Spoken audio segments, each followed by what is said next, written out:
and we could hear my dad walking up the step, and we knew he was coming to tell us to get up because we had to shovel the snow out the driveway, and we had to get his car cleaned up so he could go to work. He wasn't going to miss work. And the tough thing about it, while my brother and I were out there shoveling the driveway, and my dad standing on the porch with his cup of coffee, he would holler out to us, and he would say, "Hey, Mr. Peonato, he's got to go to work today.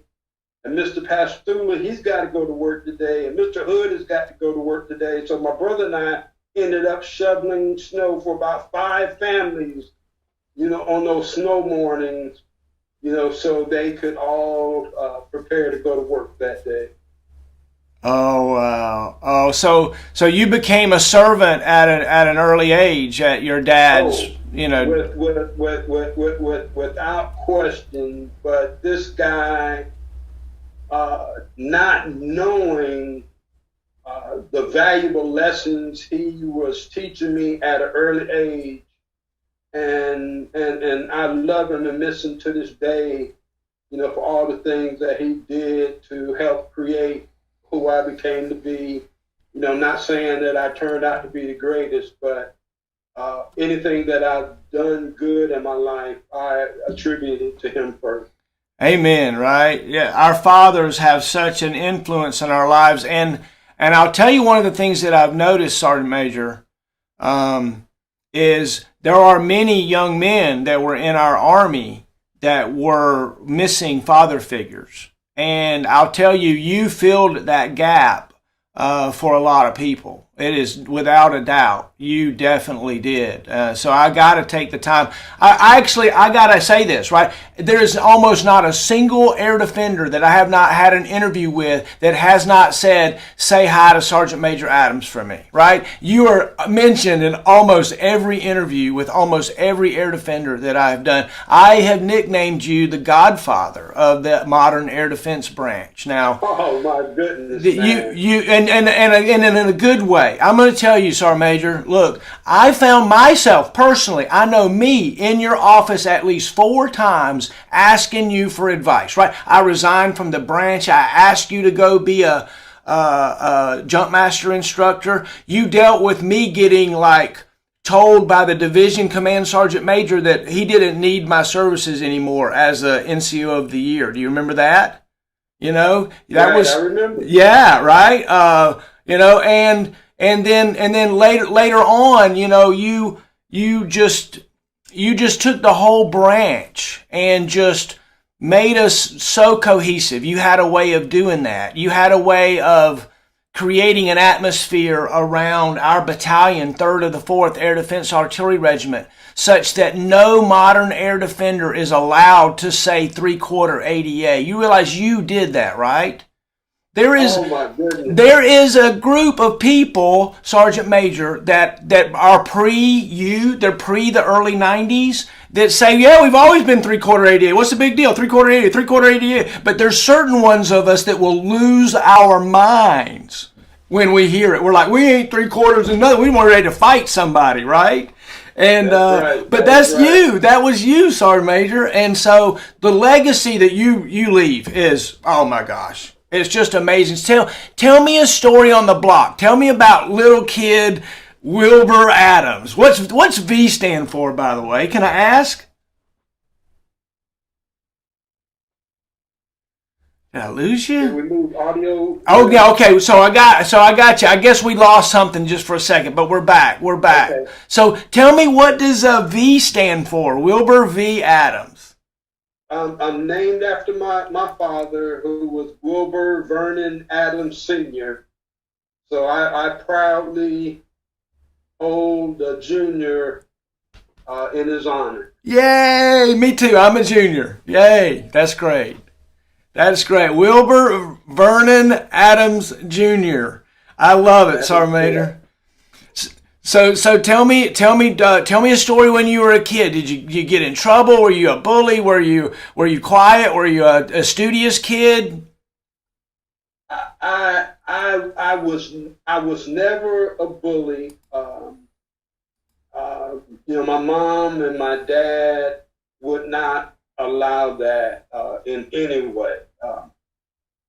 I was a middle of the road student.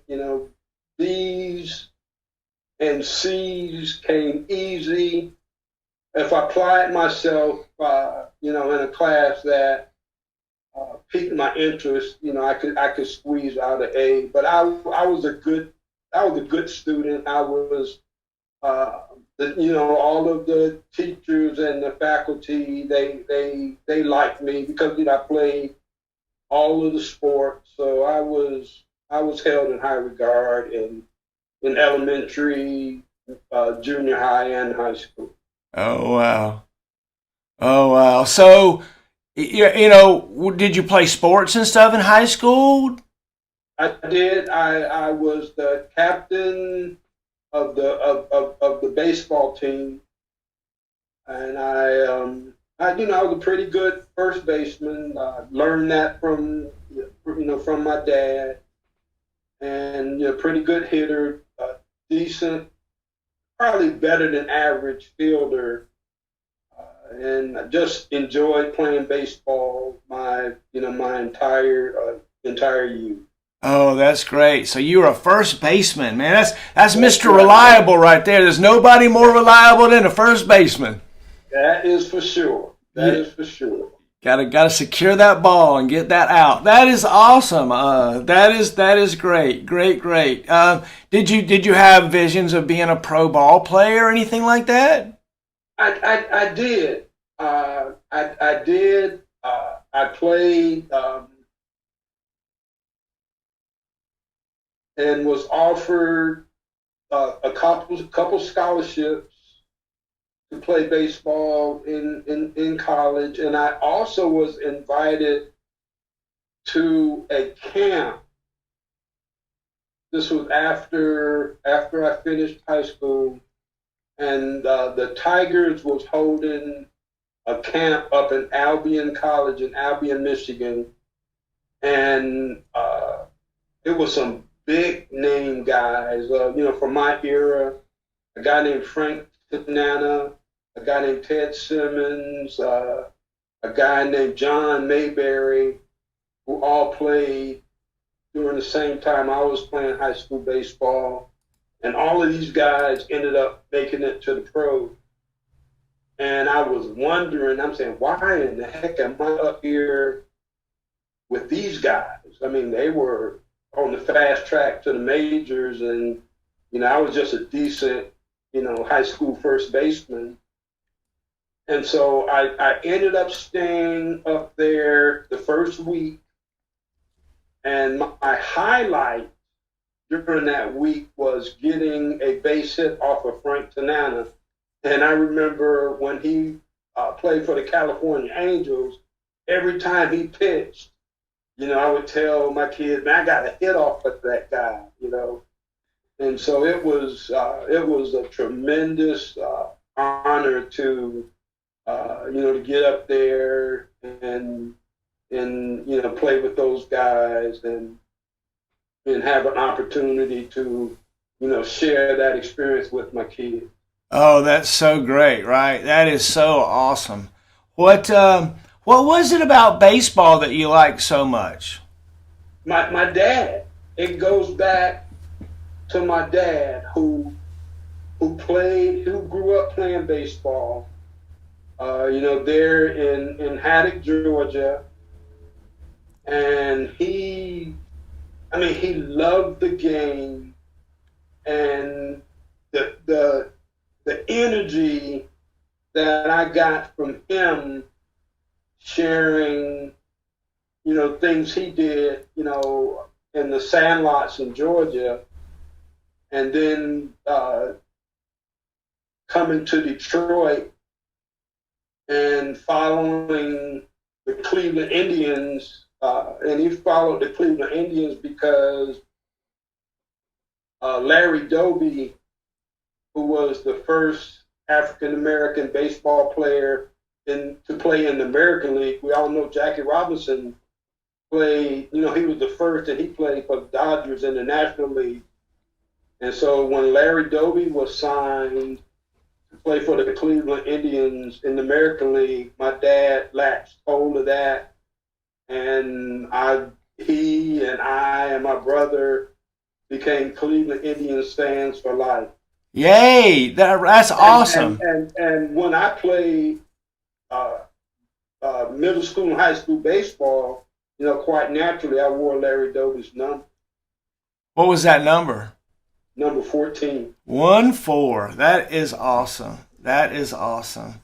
Any idea why he chose that number? I have no idea how Larry Doby came to wear number 14. Oh wow. So what was it like? Like did you spend a lot of time after high school or whatever before you joined the Army, or did you go in right away, or how did joining the Army come around? My dad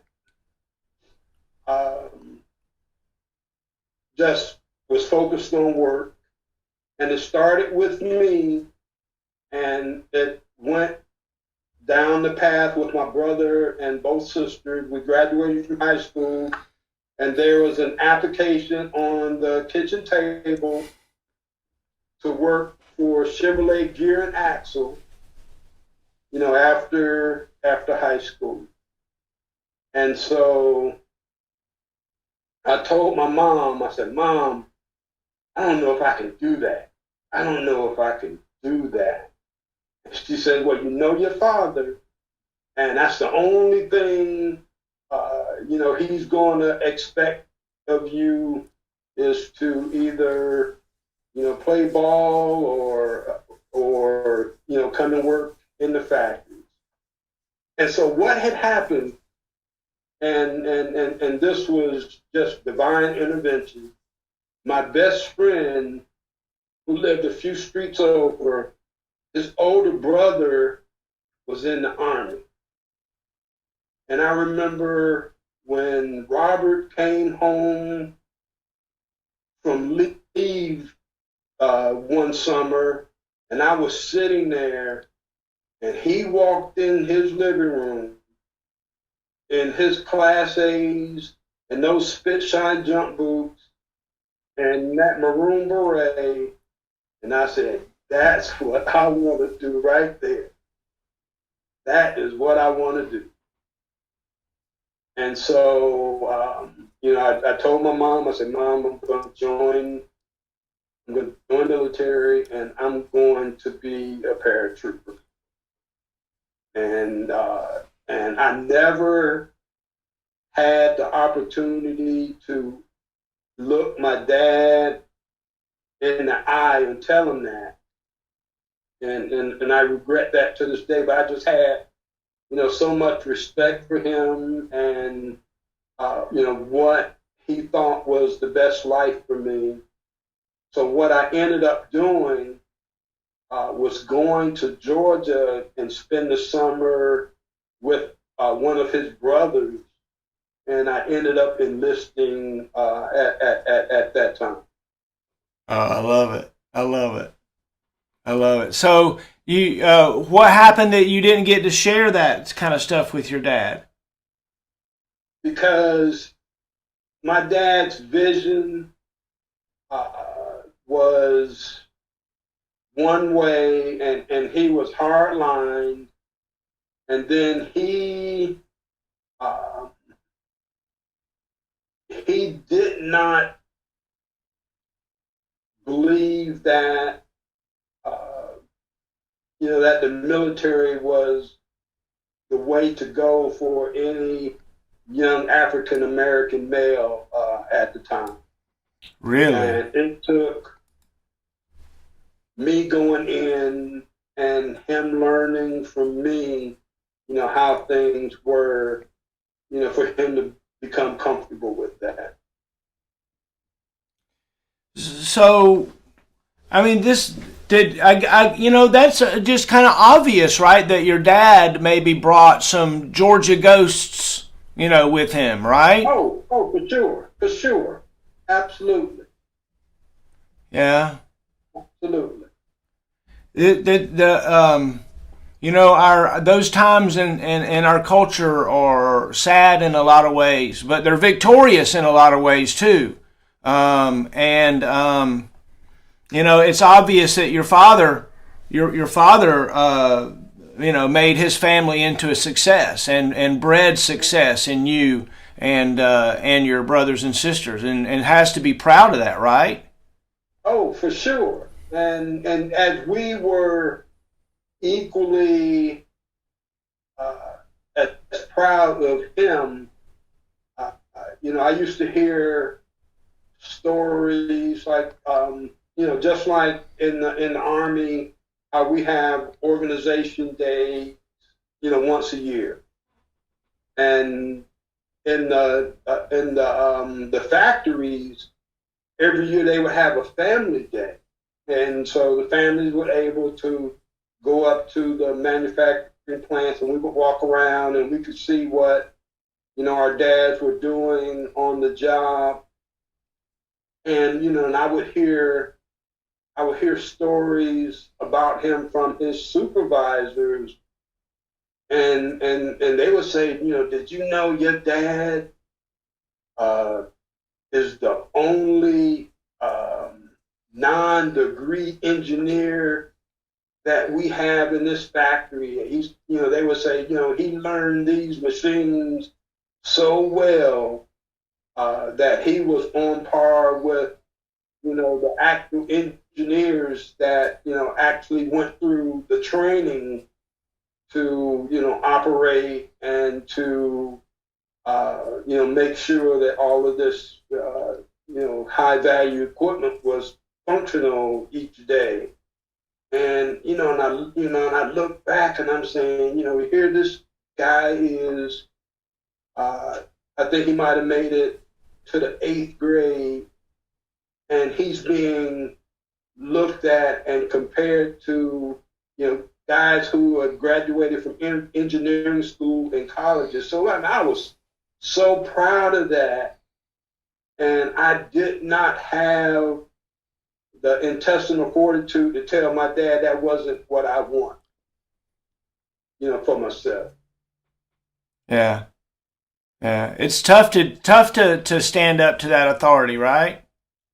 Oh my goodness! And it was just out of respect for him, to know what things that he did, you know, for our family, and the sacrifice that he made, him and my mom made for each of us, and to tell him, you know, I just don't want that for myself was difficult for me. Right, right. I bet.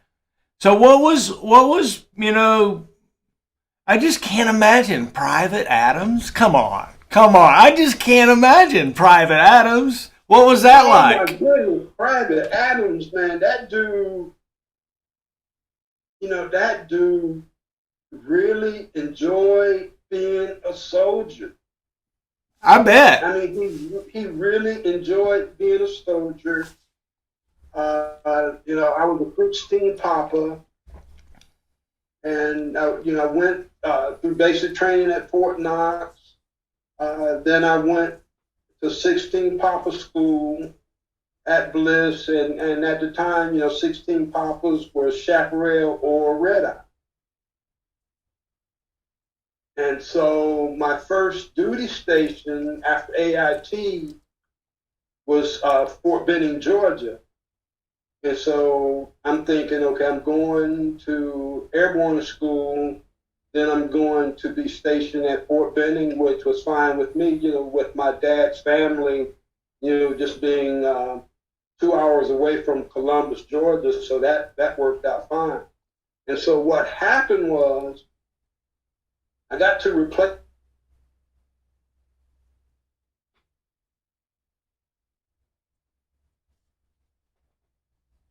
the 97th Infantry Brigade, who was school support for the infantry school.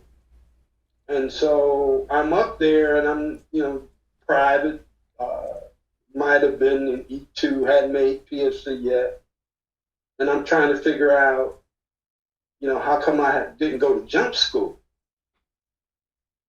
And so they put me to work, and at the time there was no air defense battalions. They had, all of the red eye guys as, support to infantry and field artillery battalion.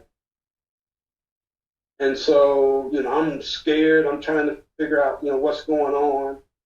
And I remember being in the dining facility in second of the 10th Field Artillery. And I was talking with a guy, and I'm saying, don't look like I'm going to get to go to jump school.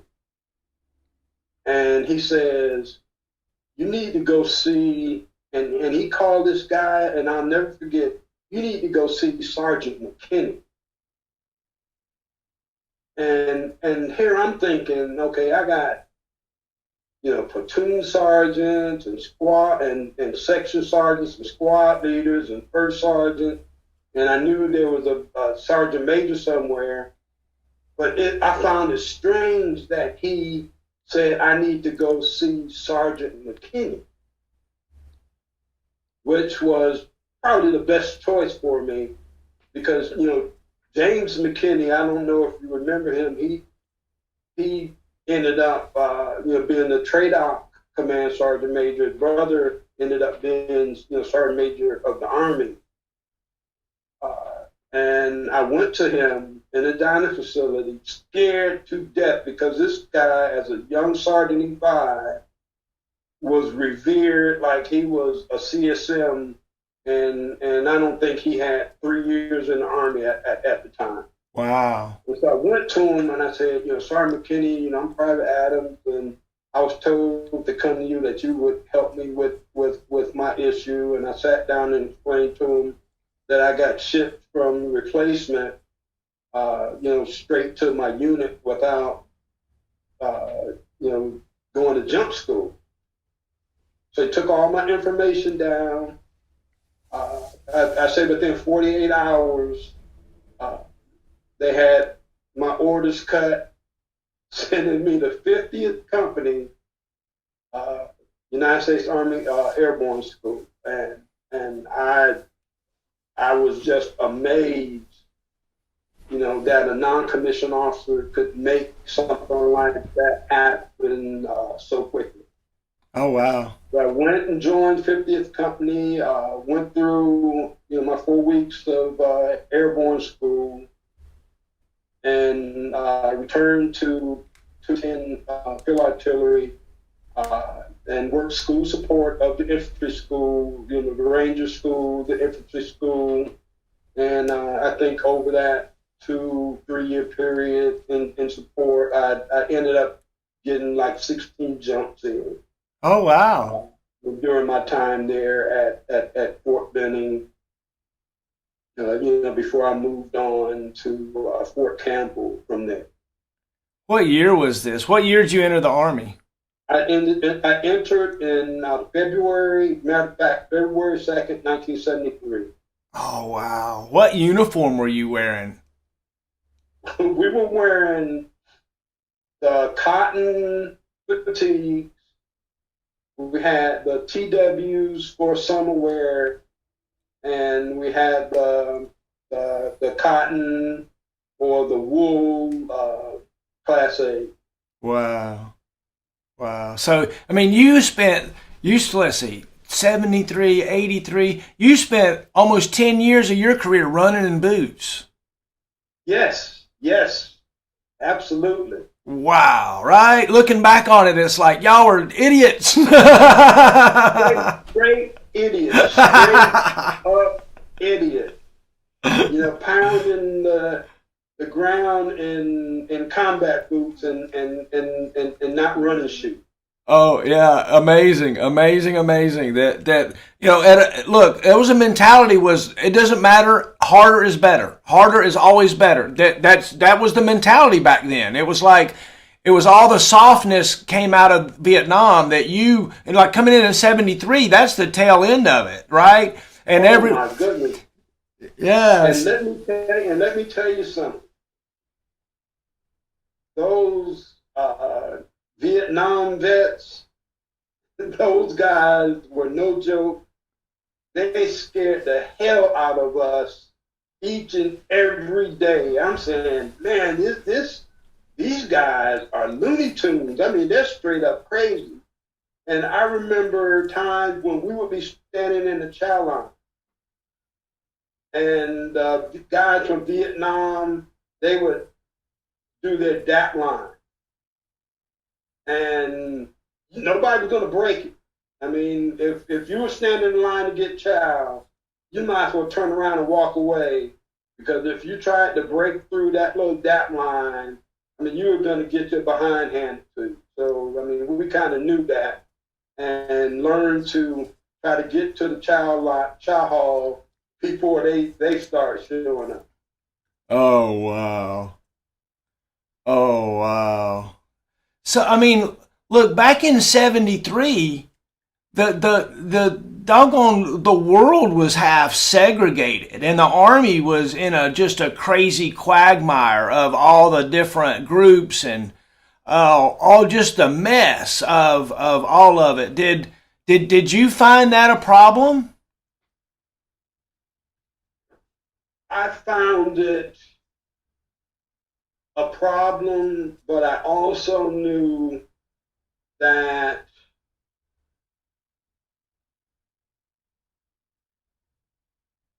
there were ways around it. And believe it or not, even then, if the chain of command saw that you were trying to, do what you were, trained to do, kept your head down, and, was accountable for yourself and your equipment, you could avoid a lot of that. But trust me, a lot of that was going on, even, on that great post, like Fort Benning. And then I learned later when I got to Fort Campbell that, like you said, it was tough times, trying to get everyone to believe in, unity, and to believe in, the spirit of the Corps. It just took some time. As you remember, Vietnam was the first time units deployed as integrated units. First time in the Army's history. That happened in Vietnam. Prior to that, Korea, World War II, World War I, it was all segregated then. So here we are, for the first time in our history, we're deploying integrated units to fight a 10-year battle in Vietnam. And we know that all sorts of problems, came out of that, thank goodness that, we were able to, figure those things out and mitigate them down to the lowest level, over the next decades, during the time that you and I were serving.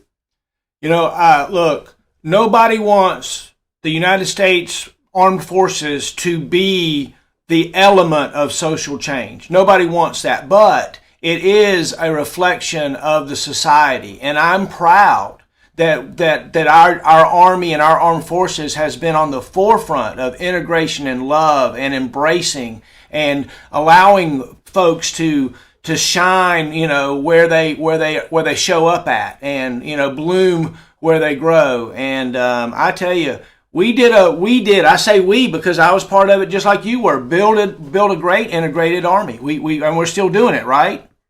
Absolutely, we are. Yeah.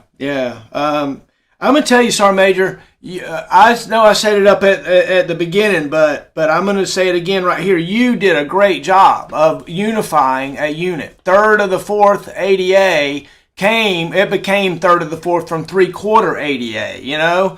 And I don't want to just jump to that, but I'm going to tell you, Sergeant Major, you had just a great influence on so many people. What was it like becoming a sergeant? Tell me about that. Oh my goodness! When I pinned on sergeant, the first backlash that happened with me was I was one of the few guys that when I was promoted to sergeant, I didn't go anywhere. You know, there was no other battery where a 16 Papa could go, so I had to stay, you know, where I was. And my peer group, you know, the E4s, the specialists, and the PFCs, you know, that I was hanging out with and partying with and going on road trips with, you know, on the weekends, you know, that's the first thing they came to me with is don't bring none of that sergeant shit here. And so, you know, that made it tough on me until, you know, I was put into a situation where, you know, either I was going to be a success at being a sergeant or I was going to fail miserably. And then, you know, like I said, one of the guys that helped me through all of that was James McKinney, because he had, at the time, he had become a staff sergeant. And for some reason, you know, he took me under his wings and he saw what I was going through, and he helped me a lot through the leader development and, you know, saying, you know, it's not, you can't just walk out your room tomorrow being a sergeant. I mean, it's, you have to show those qualities. You can't tell anybody, you have to show those qualities. You have to develop that leadership acumen.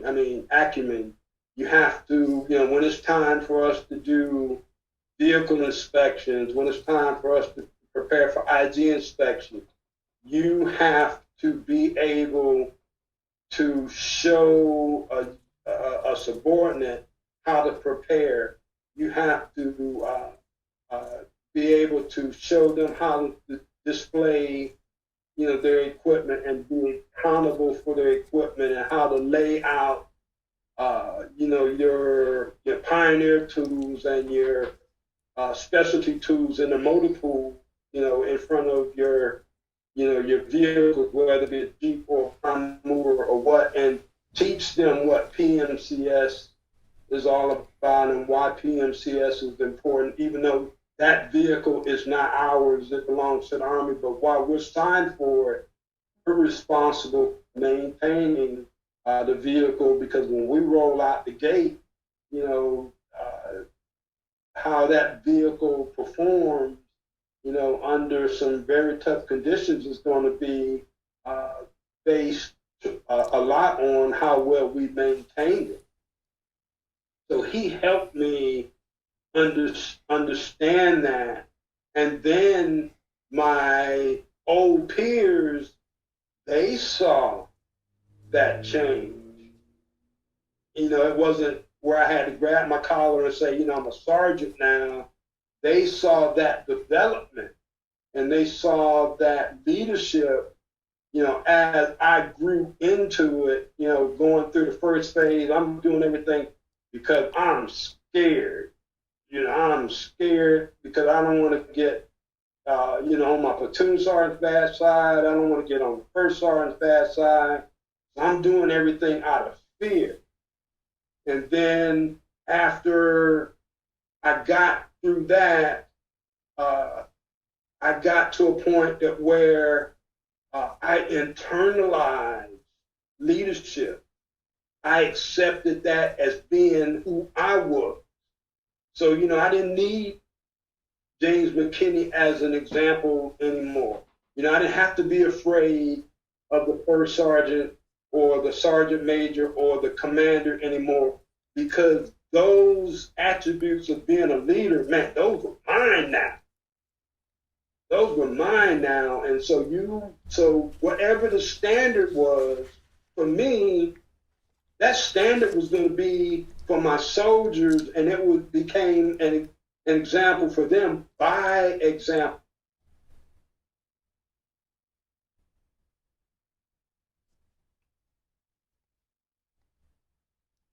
Where we learn Army regulations, we learn those things together. And then I learned early on, there's a performance gap, with all soldiers. I don't care if it's a team, a squad, a platoon, a company, a battalion. There are performance gaps. If you have a bunch of section sergeants, you have a bunch of platoon sergeants, you have first sergeants, there are performance gaps with all of those guys. And you, as the leader, you have to figure out a way to show your top performers that you believed in them, and that you knew that a style of leadership that would be beneficial to them, you would provide. But you also had to go to those guys on the bottom end of the spectrum, whether they were unable or unwilling. You had to apply a different style of leadership for them, because they were just as important to your unit or your team or your organizational success as your best frontline performer. So all of that types of leadership, styles of leadership became very, very important to me at an early age. And I knew that from the first guy to the 100th guy, in your battery, or the first guy to the 20th guy in your platoon, you had to find a leadership style that was going to optimize every skill within that platoon or battery in order to be a success. What made you think like that, Sergeant Major? Come on now. Most young sergeants are not thinking like that. What was it that gave you that insight? How did you think at that level, if you don't mind my asking? I go back to James McKinney, and he pushed me toward, soldier of the month boards and driver of the month boards, and sponsored me going to different, leadership school. I mean, he sponsored me, going to, to BNOC or I can't remember what it was back. I think it was just the NCO Academy. I don't think we had developed, a PLC or BNOC then. It was just an NCO Academy. And so he pushed me to enhance and develop my leadership, and get me to understand, thinking forward, and organizational success is based on every element within your authority. And so that's why I said I was very, very blessed early on, to have guys like James McKinney in my life, and he kicked our butts. And even though I wasn't in his FDC section, he just took control over a lot of the minority soldiers, and he would not let us stray, from our duties and responsibilities, within that organization. And I'll share another story with you. He was chewing me out about something in the motor pool, And so he got me locked up, and he was going up and down for something I did wrong. And I happened to look up, and I saw this guy approaching. And when he got up to us, I turned and I looked at him, and I'm saying, at the time I didn't know that Sergeant McKinney had a twin brother. And I said to myself, oh my God, it's two of them. And I laugh and talk, and I still, he and I are good friends to this day. He lives down close to, I forgot what little town in Florida he lives in. But he and I, we speak on the phone, about once a month, and as far as helping me understand potential and leadership, he laid that foundation for me. He really did. That is absolutely amazing, Sergeant Major. It is absolutely amazing that direct mentorship at that level by somebody that is that outstanding, obviously, and his brother that is that outstanding. It's amazing how cool that is. And we saw that happen in 3rd of the 4th, day after day, moment after moment, right? We had such amazing NCOs in that battalion. Let me tell you something. You guys were more than amazing. I could not believe, when I showed up, the quality of non-commissioned officers that was in 3rd of the 4th Air Defense Artillery Regiment. I'm saying, how in the world did the Army find a way to put the best non-commissioned officers in the Army, in one place? And I was just in awe of you guys, top to bottom, from day one of my assignment. And I would share with you that almost didn't happen. When I got to Fort Bragg after the Sergeant's Major Academy, I was being assigned to 252, the Hawk Battalion up the street. And I went to Sergeant Major Miranda. I said, Sergeant Major Miranda, is there any way, you could help me, get out of my assignment to 252 and come up here to 3-4. And then, but like I know, it's hard to get into the 82nd Airborne Division. I mean, it is truly, truly hard because they only want the best, and there's so much nepotism to where, if you got to know someone and have worked with them many, many, many times over, to secure, a position or line number, in that division. But thankfully for me that in my previous assignment with 25th Division, Sergeant Major Miranda was my first sergeant in Alpha Battery 162. And then prior to that, we worked together as drill sergeants. I was, in the dirt guy, and he was like the drill sergeant of the year. So he floated around the division area, as being the drill sergeant of the year.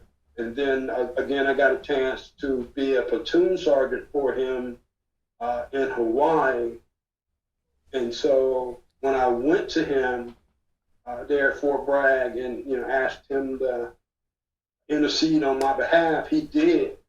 And my orders was changed, and I got a chance to come up to be a member of 3488.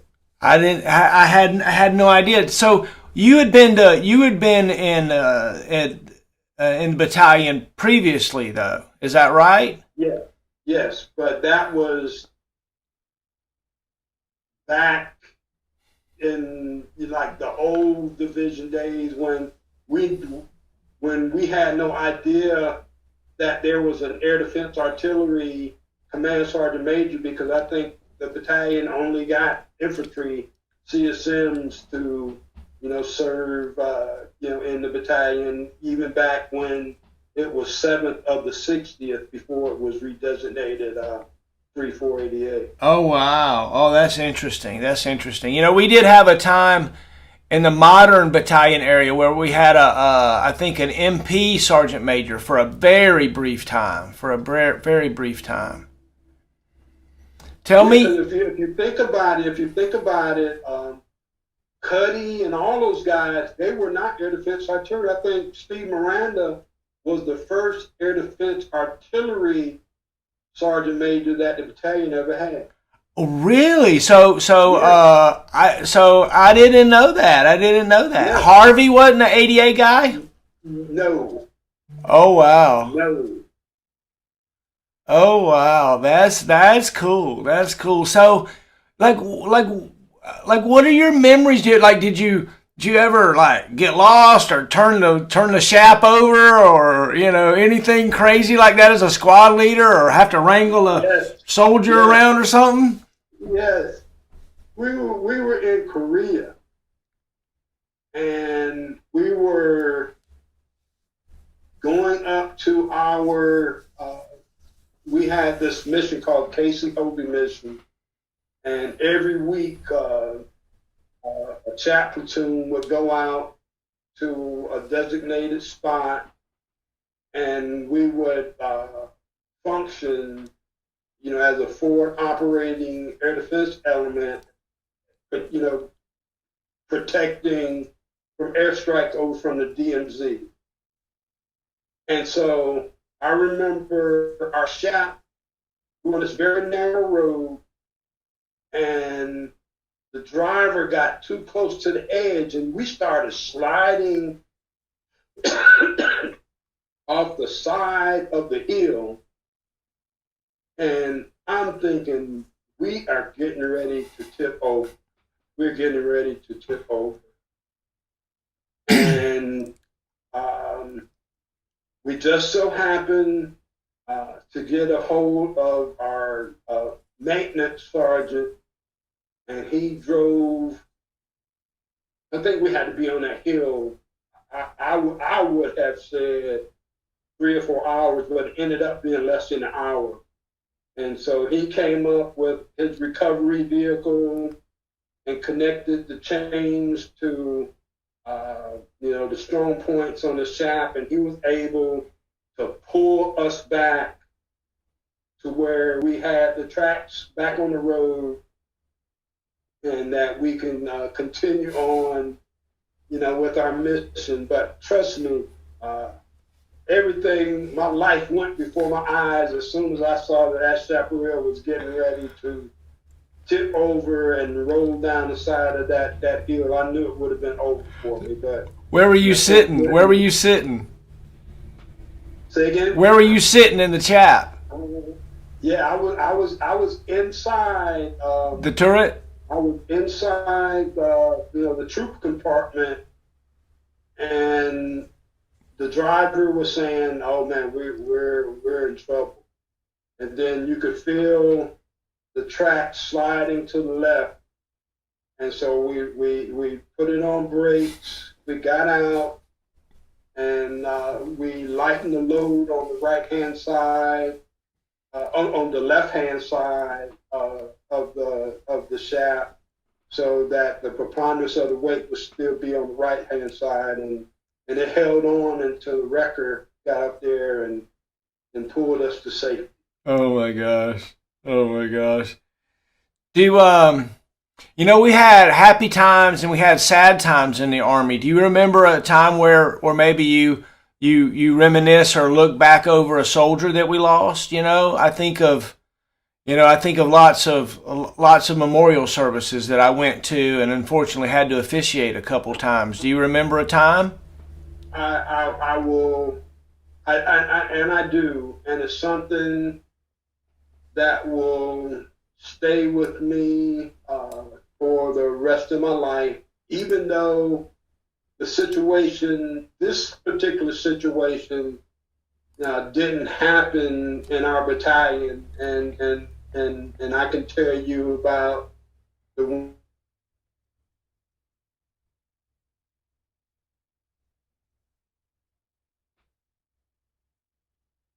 ended up, dying on the drop zone. But this particular case, it was during the event out at Pope Airfield. When we had that massive crash out there, and we had soldiers from the '04 and the '05 there on the tarmac.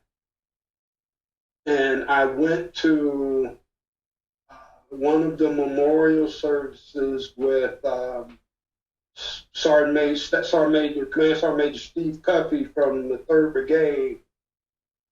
And there was this young specialist Wingfield, a little black E4, and she was telling the story about, sitting there on the grass there in front of the tarmac at Green Ramp when the explosion occurred. And she said she was frozen. She didn't know what to do. And the sergeant grabbed her by her LCE and said, "Run." And he grabbed her and he pushed her. And she said she was running. And she said they all felt that heat, that ball of fire coming their way. And she said the sergeant threw her to the ground, laid on top of her, and said, "Don't worry, I got you." And so I'm listening at this young specialist there in the chapel tell this story about this young sergeant who she didn't know, and how he cared enough about her to push her forward, throw her down on the ground, lay down on top of her, and after the fireball flew over the top of them, he told her to get up and to continue running. And she said she ran about 50 yards and turned around to look to see where he was, and he wasn't there. And to come to find out later that Sergeant Price perished from the injuries that he sustained, from that fireball going over the top, and that is what makes me feel so proud of my time, in the division. To hear this young white sergeant, he could care less that this kid was a little black female soldier. His instincts and his leadership said, "I'm going to make sure that she's okay," and he gave his life to ensure that happened. And that act of heroism, it still gives me goosebumps to this day to know that we had non-commissioned officers of that stature willing to do whatever it took, to take care of one of his soldiers or a soldier that he didn't even know. Do you remember being a drill sergeant and having to take care of somebody that couldn't even take care of themselves? Oh my goodness, yes. It was one of the toughest challenges that you could have as a non-commissioned officer, bringing in 200 to 300 raw recruits from all over the country, from all walks of life. And you have 8 weeks to take them from being civilians through the soldierization process. And man, oh man, the challenges were insurmountable at times. But you know, it's a testament to, you know, to the people who wanted better things for themselves, and it's a testament to, you know, the Army leadership, you know, to give us the skills and the wherewithal to bring, you know, these folks together, and at least at the initial entry training time, you know, we were able to, you know, to do, you know, a fairly decent job. And you know, one of the things I will share with you about my time as a drill sergeant, and you probably remember, you know, the first day, you know, what did we used to call it, you know, field day, where you know, the shock and awe, you know, bringing in, you know, 200 people into a battery, and you know, the first thing you want to do is instill fear, and we would always grab the biggest guy in that group of trainees and dog them out pretty good to get the other trainees to say, man, if they dog this guy out, you know, I better get my act together. And I remember this one cycle, Will, we had this guy show up. His name was Bethay, I'll never forget. And I come to find out later that his big brother was Elvin Bethay, who played professional football with the Houston Oilers at the time. And so this big kid, Bethay, 6'4", 240.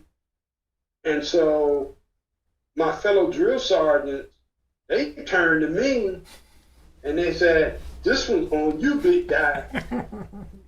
And so I'm saying, oh, so you want my time as a drill sergeant in the day, you know, if you think I'm going to go and try to break this big kid down, so you guys could have something to have laughs about, you know, down the road, I say, it ain't going to happen. It ain't going to happen. So, but I knew we had to do something. And so I grabbed a duffel bag. I threw the duffel bag at his feet. I ran up to him. I jumped up on the duffel bag. I put the bill of my campaign cap in the bridge of his nose, and I started hollering at him. I don't know what I said, and I don't know what I seen because I think my eyes were closed. But then when I opened up my eyes and saw he was shivering a little bit, I said, thank you, Lord. That you know, we were able to, you know, get that part of the shock treatment done without me getting my head snatched off my shoulders, because at any point in time, this guy, if he'd have got angry enough to to body slam me, I mean, he could have probably done it pretty easily. Oh my gosh. But that turned out to be, to my benefit, that we were able to, shake him up a little bit to where, he didn't retaliate. Let's take a minute and let's watch this tribute slideshow that I've done for us. I'm not sure that the audio is going to be the greatest as I share it, but we'll figure it out. Let's see what we got here. Should be able to see that, right? Yes.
the hills of Tennessee, across the plains of Texas, from sea to shining sea, from Detroit down to Houston, and New York to LA. There is pride in every American's heart, and it's time we stand and say.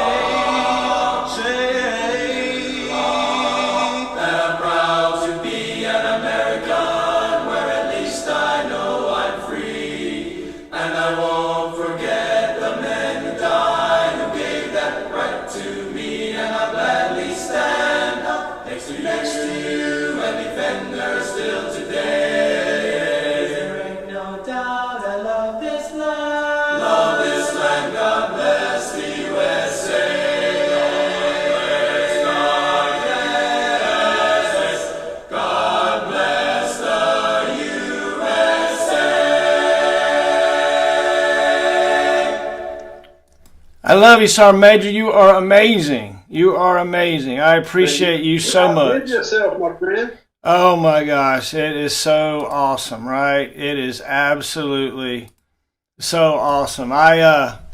It's fun to hang out together and talk about things and old memories and make memories. This is all about, leaving memories and things for our grandkids and those that care.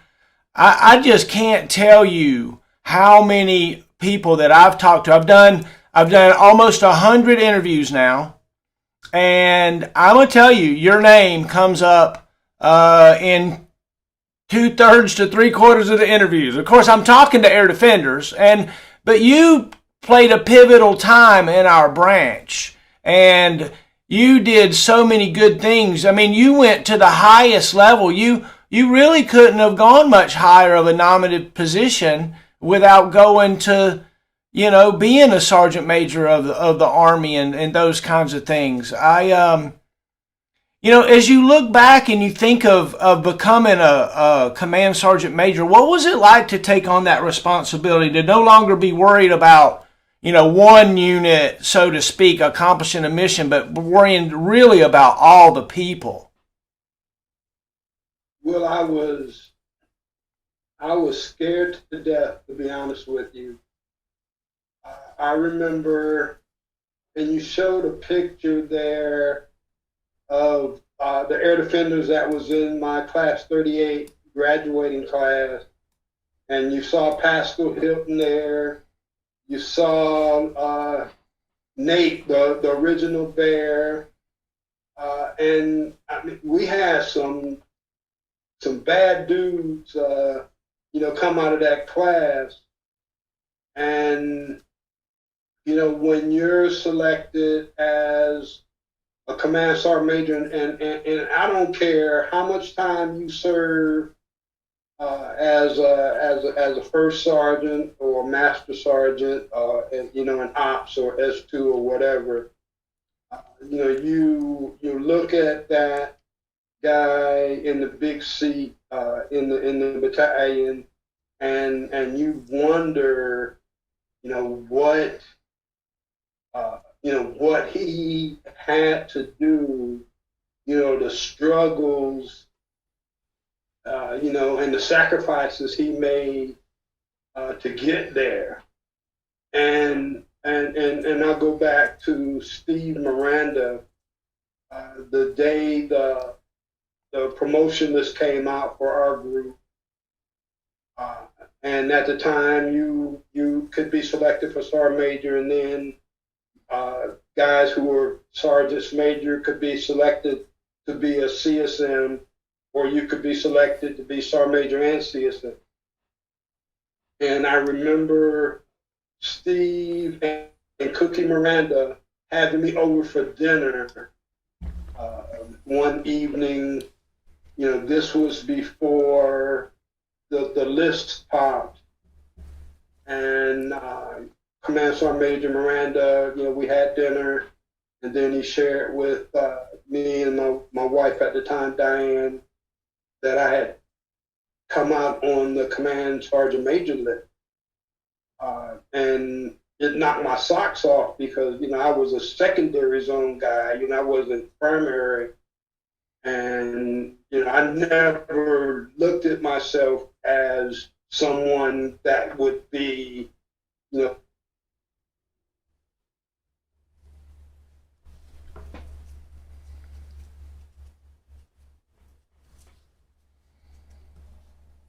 Carl Waters, all those guys who were below zone guys to CSM. And so I said, Sergeant Major, are you sure? And he said, yes, you made it.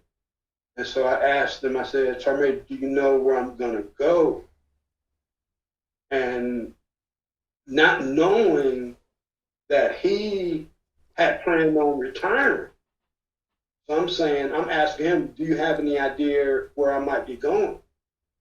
And he says, I've talked with Sergeant Major Acosta, and he said, and I told him that I would like you to backfill me. And I said, Sergeant Major, backfill you? What do you mean? He said, I'm going to retire. I said, Sergeant Major, how can you retire? You just barely made 20 years. He said, no, I'm going to retire and spend these years, with my family. And he said, Sergeant Major Costa said he supported it, but he says, but he's got to make, of course, he said, he better pass jump master school. But fortunately for me, I had already went to jump master school. Acosta didn't know this. So I was jump master qualified. So, the only thing I had to do was, help Sergeant Major, through his retirement, and then did appointed as CSM when, Jim Nix came down to our motor pool and pinned it on me. And I was in shock for, a number of days, not knowing that I deserved this opportunity. But again, the great soldiers, the great non-commissioned officers in that battalion, you guys wrapped your arms around me, and, we figured out a way to move this thing forward and onward, and everything that I achieved from that point on wasn't based on anything I'd done. It was based on what the non-commissioned officers and soldiers in that battalion did.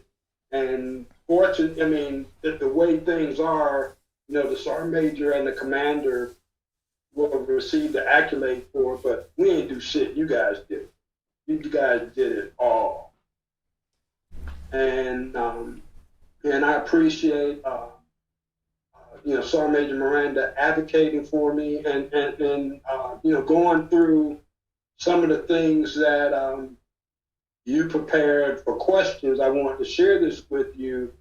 And you said, was there ever a time that, you became afraid or you didn't know what the outcome of something might be?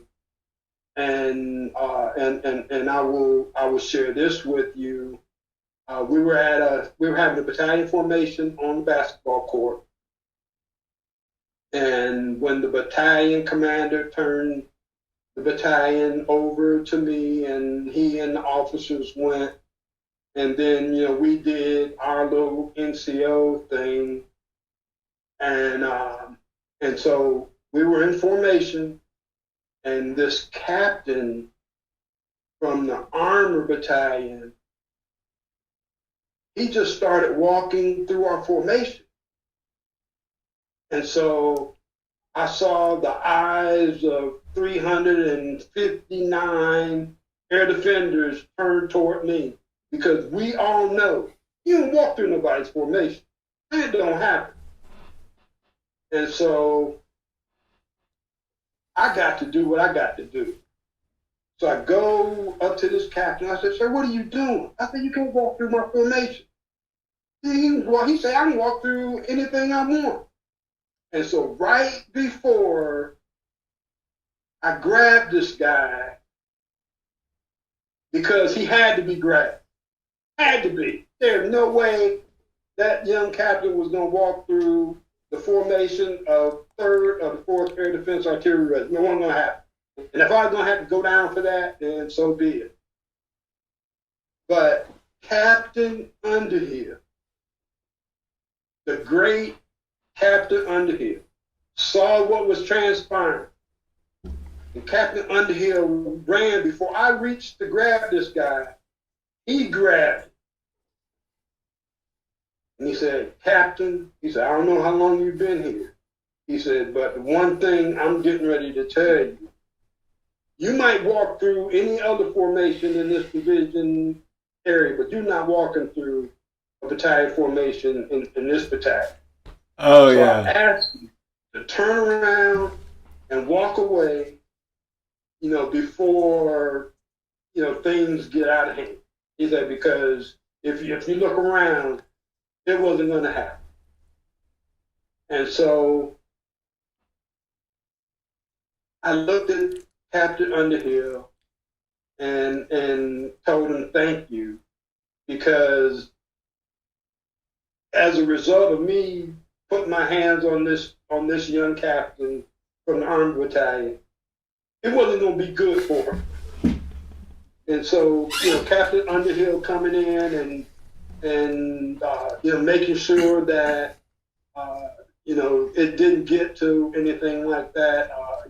I'm forever thankful for him, for that. And then you look at this guy and he became a general officer, and so I mean he was just ahead of his time, and he really came to the aid of his old battalion command sergeant major, and kept a bad situation from getting real ugly. So tell me, Sergeant Major, where this aversion to 3/4 ADA come from? Because it's plain as day. It comes from you. We were at some type of ceremony. No, it was the post-division, 82nd Division Week ceremony. And at the time, 3/4 ADA, we kicked behind during division review, guide-on competition, color guard competition. I mean, we had a clean sweep of everything. This little small battalion, we were the toast of the town in the 82nd Airborne Division after Division Review Week. And I remember the division commander. Was it Steele? General Steele, William Steele. He came up to me and he says, Sergeant Major, 3/4 ADA kicked ass during Division Review Week. I said, sir, we're not 3/4 of anything. Oh, wow. That's where it started. Oh, my goodness. He looked at me, and before he started chewing me out, he understood how important that was. Right. And he said, yeah, I guess you guys aren't 3/4 of anything. And I think what he shared down the road, and then what the folks around who heard that interaction, I think that's where it was born at that time. Not that I'm taking credit for it. Oh no, you did it. There's no doubt about it. Because it's cut and dry, clear as day. If you were in battalion before you say 3/4 all day long, you don't even think about it. But if you were in the battalion then or after, it is 3rd of the 4th. It is a deal. It is something. And that's you. No doubt about it. No doubt about it. And I'm proud of that, right? I'm proud that my command sergeant major stood up And, you know, and just for our battalion and us, because we did, Sergeant Major, we ruled division. It's almost like they kicked us out because we was too good. We smoked them. Absolutely. We smoked them. We had Jump Masters of the Year. We had like every flag football team, back in even the push ball, we would go win at push ball. Absolutely. Man, oh man, I'm telling you, I remember one push ball championship, and Captain Bodine was commander of Charlie Battery. And Charlie Battery was out there on the push ball field destroying the infantry battalion. And Captain Bodine got a wild hair in his behind. He said, I'm going out there. I said, Captain Bodine, you can't go out there. I said, when those infantry boys find out that you're an officer, I said, you're a dead man. But he went out there. And 30 minutes later, come back to the side with his PT shirt halfway ripped off, bloody nose, bloody teeth, PT shorts down to his ankles. He said, Sergeant, you were right. He said, but that was so much damn fun. So one of the things is interesting to think about, right, is that we are retired gladiators, right? We are retired gladiators that served our nations. Now, we don't think of ourselves as wearing the masks and the armor and stuff, but we did. We wore the helmets. We were modern day gladiators. And let me tell you something, throttling us back during those days, remember, those were the years that it was like, you can't do this, you can't say this, you can't, it was, drinking and driving was a big deal, alcohol at every function. We had a strip bar at the corner, it was crazy times, right? It really was. But what stood to the forefront for us is whenever we went down to Pike Field and received 100% no deficiencies noted every time we took our battalion down there. That meant something. Oh, yeah. That meant something. Oh, yeah. Every time we did an airborne operation, from A to Z, top to bottom, top quality, that meant something in the 82nd Airborne Division. Absolutely. And so, our reputation wasn't given to us. I mean, whenever the brigade CSMs came down to the battalion and did a battalion CI on our battalion, they were amazed at the quality of soldiers that they were inspecting and were evaluating, for the commander of the division. And so, I mean, you guys did that. You built that reputation. Yeah. Absolutely you did. Yeah. Yeah. So I've said it many, many times that 3rd of the 4th Air Defense Artillery Regiment was handed the best officers. We were given just blooming flowers of officers, but we grew our own NCOs. Our own NCOs chose to come back there time and time again. You'd take a victory lap to Korea and come right back. Absolutely. I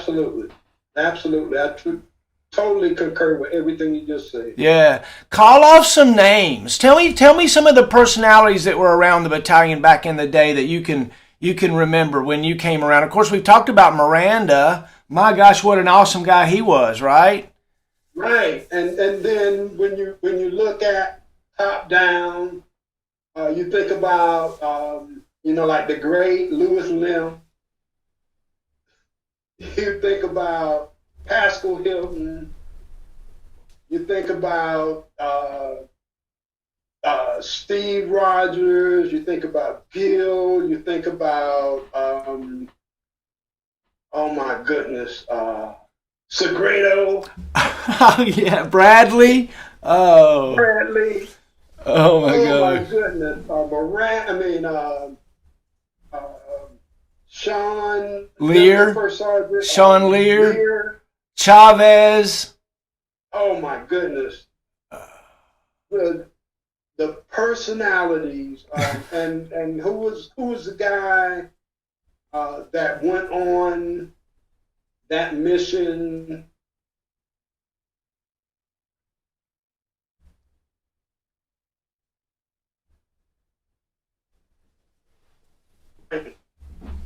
And he was first sergeant in Bravo Back.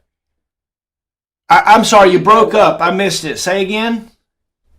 The guy who was part of the 2 stingers that was getting ready to go into Desert One, into Iran. Oh, Bobenmeyer. No, not Bobenmeyer. No. He ended up being first sergeant in Bravo Back. He flies the little ultralight airplanes. Really? Yeah. I don't know. I gotta think about that. I'm drawing a blank. Oh my goodness. You gotta know. I probably do. I'm just drawing a blank. Yeah. And I'm disappointed that I forgot his name.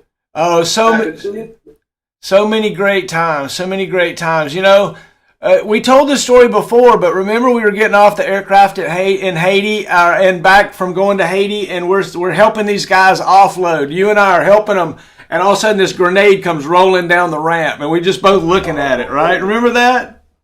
Marshall, let me tell you something. You talking about pucker factor. And you and I had this discussion. You know, when the tailgate came down and this unsheathed hand grenade is rolling off the ramp, and you and I look at each other, and then we look to see if the pin was still in there. I mean, by the time that we did that, I mean, it should have been show over anyway. But we saw the pin was in there, and then the little major that came off the tailgate scared to death because it fell off of his LCE, and so we picked it up and we gave it back to him. And you and I had this conversation, and we said that, you know, with the atmosphere that came within the Army ranks later on, where, you know, it could have been very easily a soldier on that aircraft saying, you know, I'm going to end it all right here for a lot of people. And you and I thought about that, and we had that discussion. And fortunately, you know, for us, the guy just lost control, of a hand grenade. But you know, that was something. That was really, really something to go on that flight to almost, and then come back and to, you know, have that, terminate that that operation was quite something. They say there's no atheist in foxholes. Tell us a little bit about your spirituality. You know, I know my spirituality when the lightning and stuff was going on that C-130 when we're flying through the air and it's about to knock us out of the sky. I know I was praying. Oh my goodness, praying, and for me, that was routine. My spirituality is everything for me. There's nothing that I've ever done in my life. There's nothing that I've achieved, whether it's in civilian world or in the military, that wasn't because of the grace and mercy of my Lord Jesus Christ. None I did would have happened, without His, grace and mercy. And every time we rucked up and got shooted up and got JMPI, that prayer went into effect. Praying for pilots, the maintenance guys, all of the, airborne team, jump masters, the AJs, the safeties, load masters, even Pete Cuevas when he was down as the ground liaison, lying about it's only 5 knots and it was blowing 25.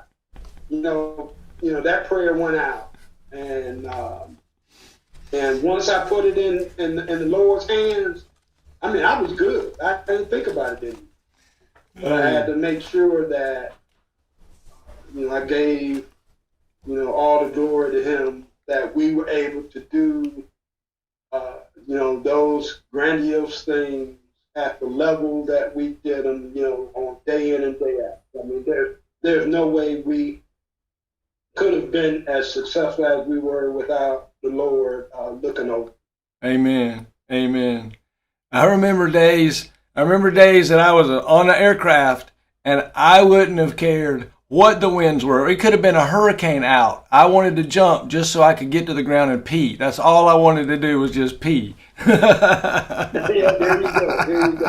Now I got a question for you. Okay. I got a question for you. And you being a black hat extraordinaire, how difficult was it for you to have all these great paratroopers come down, all these great leaders come down to advanced airborne school and go through that very intense, mentally tough training to become a jump master, and the time you had to look someone in the eye and say you didn't make it? How tough was that for you? Oh my gosh, Terry Rayner tells me about me giving him a no-go at Jumpmaster School, right? About him earning a no-go in front of me, right? Terry Rayner.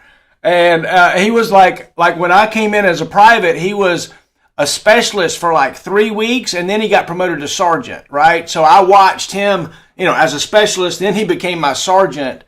And so later, many years later, he's, I think, a sergeant first class, or a staff sergeant, and I'm a sergeant down at Advanced Airborne School. And I tell you what, Sergeant Major, what's the neat thing about the Advanced Airborne School?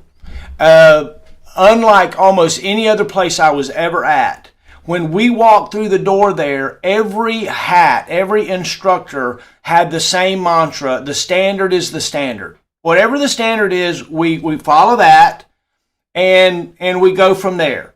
And so you knew if somebody was on the street and they had a jump master diploma from the Advanced Airborne School, that they had met the standard.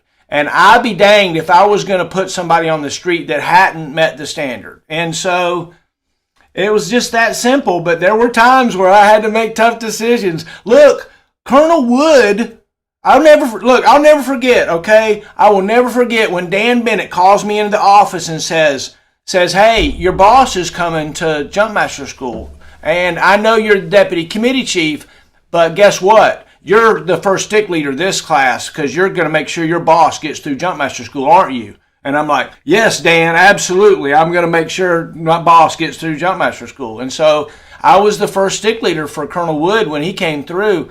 And talk about pins and needles, right? When I sent him off to be graded, I wasn't going to grade him, but I sent him off to be graded. That's my boss, man. That's my boss. You got to get there.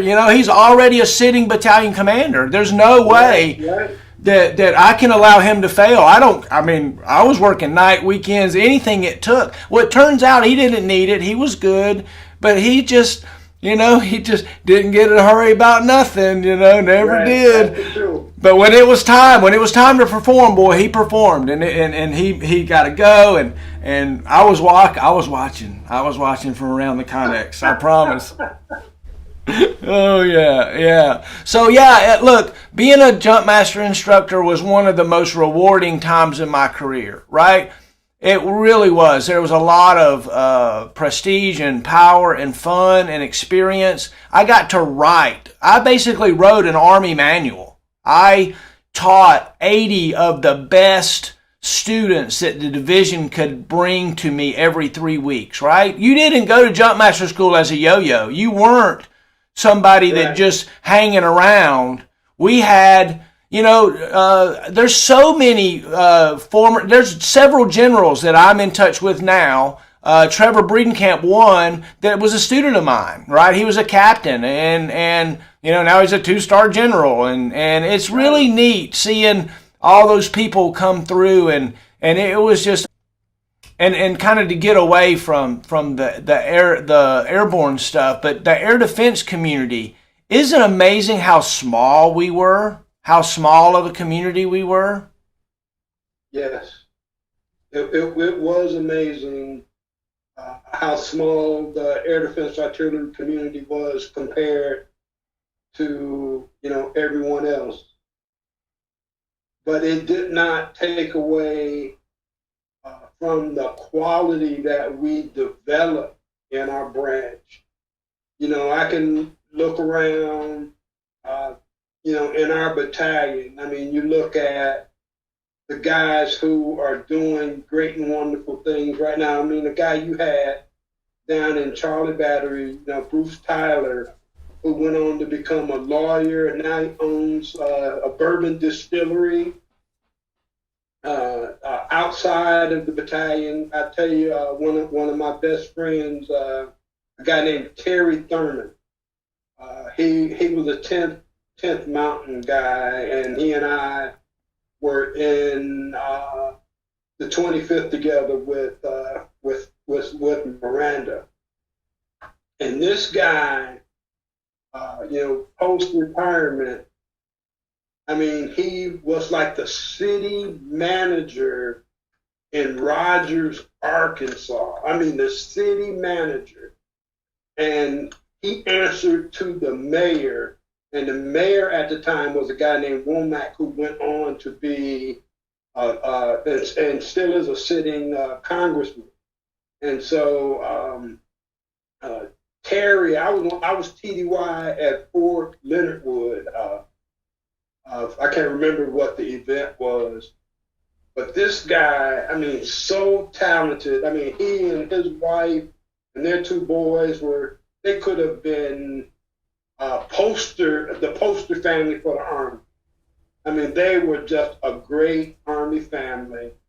And this kid, he had it rough in the beginning because he was like one of the guys who made like E7 with just a little over 7 years in the Army.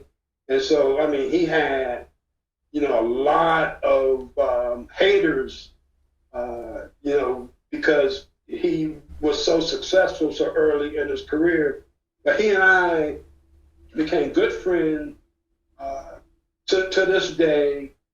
His son does stuff with VA and has been tremendous help to me, with my disability claims. I mean, just a great Army family. His wife, Pam, who's a little ill right now, just a wonderful, wonderful Army wife and mother.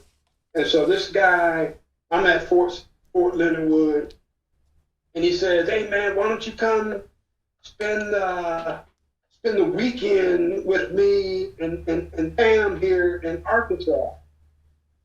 I said, "Terry, that's quite a long drive, man. I don't know if I can get out of this training on Friday and get to Arkansas in enough time to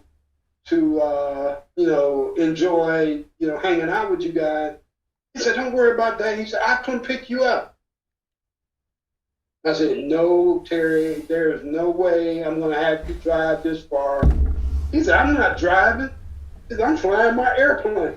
There you go. Dude, this guy, this retired Army First Sergeant, flies into the airfield at Fort Leonard Wood, Missouri, with his Cessna aircraft, picks me up and takes me back to Arkansas with him, and then Sunday flies me back to Fort Leonard Wood. Dude, I need friends like that. Man, and I'm telling you, when you look across, the Army, when you look across our battalion, we have so many guys that have done so many great things. We have the guy that just recently retired.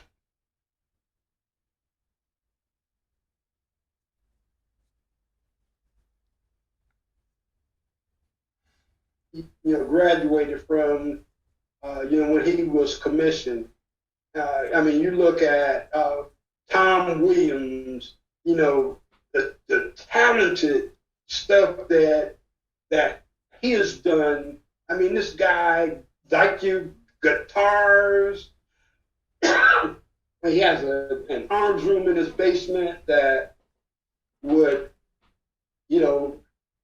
make Remington and Winchester blush. This guy, he's a world-class skeet and trap shooter. He still plays tennis, every day, and then he can play that guitar just like you. It is amazing. You got Russ Bodine, who is one of the top guys there in the Pentagon. We, out of our battalion, out of Air Defense Artillery, you look around, and we were blessed with some talent that's out of this world. We really were.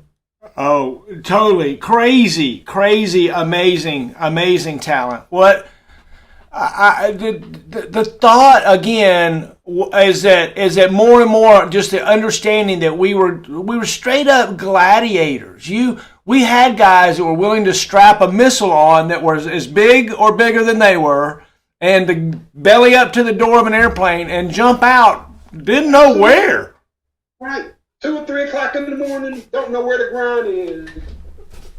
Yeah.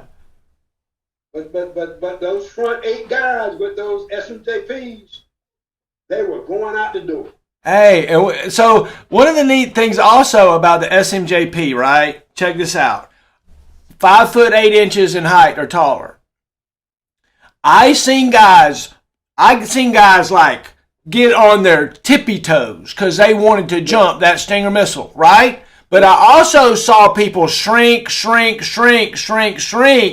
they didn't want to jump that missile, right? That's for sure. Yeah, I've seen both of it. Both go both ways, right? I had soldiers that be like, hey, squad leader, I don't want to jump that Stinger. I got no desire to jump a Stinger. I barely want to jump out of the airplane anyway. And look, we all got it, right? We figure it out. We employ our unit in accordance with its capabilities. So we let the folks that want to jump the Stinger jump it. Because, look, there's some of them out there. They want to jump that Stinger. They're like, give it to me, Sarge. Give it to me. Yeah, absolutely. Yeah.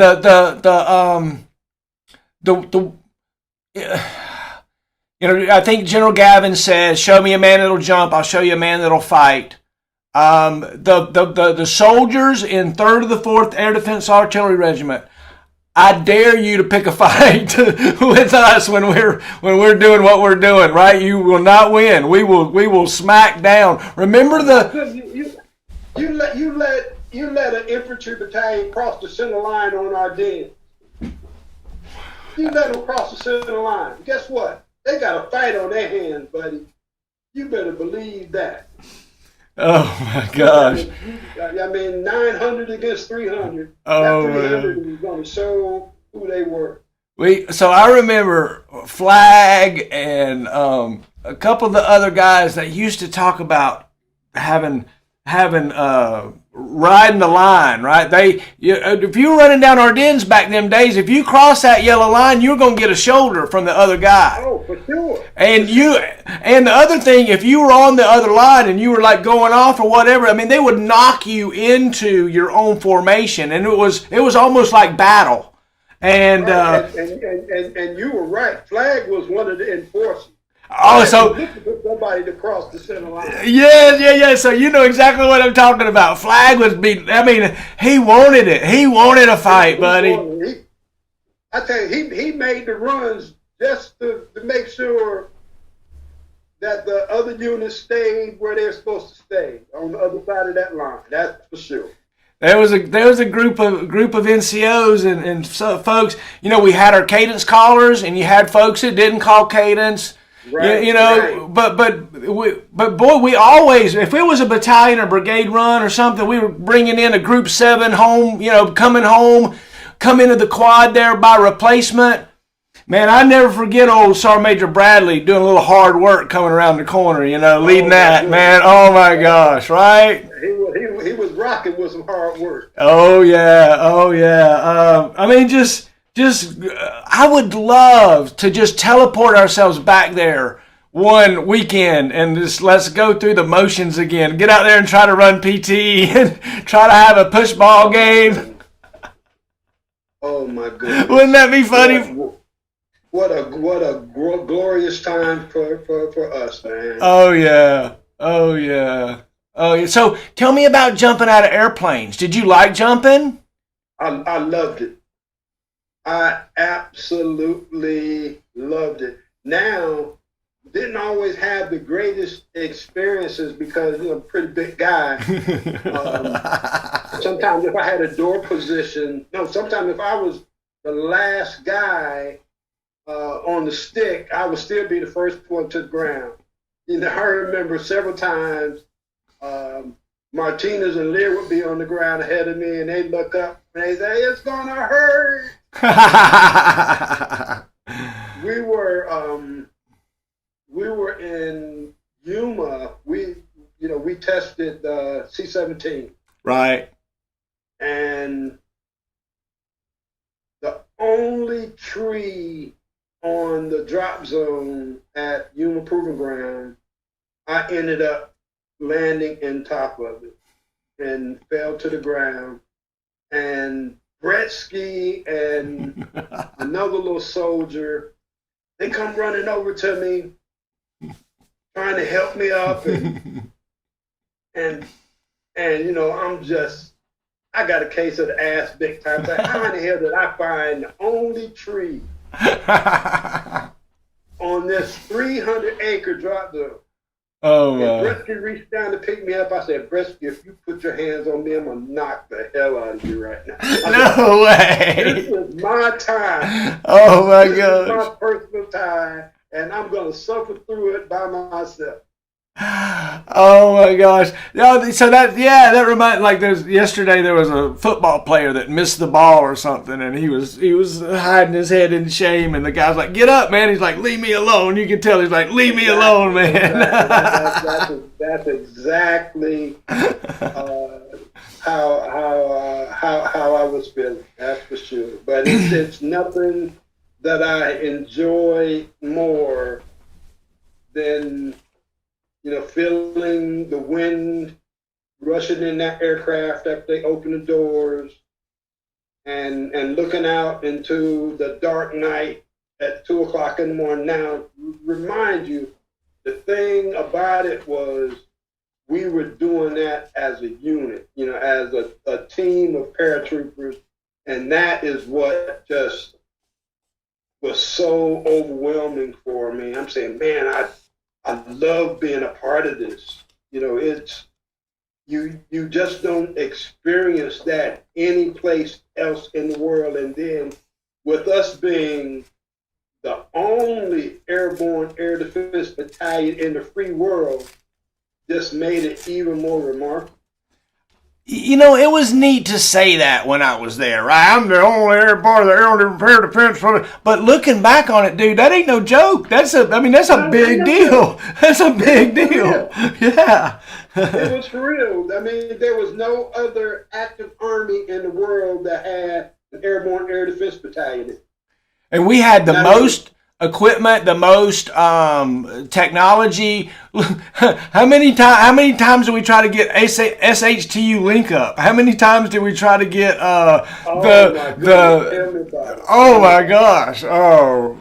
Tactical Tuesdays or some crazy crap, and Motor Pool Mondays? Yeah, I tell you, we go out there and we set up those 254s and we trying to link up with division.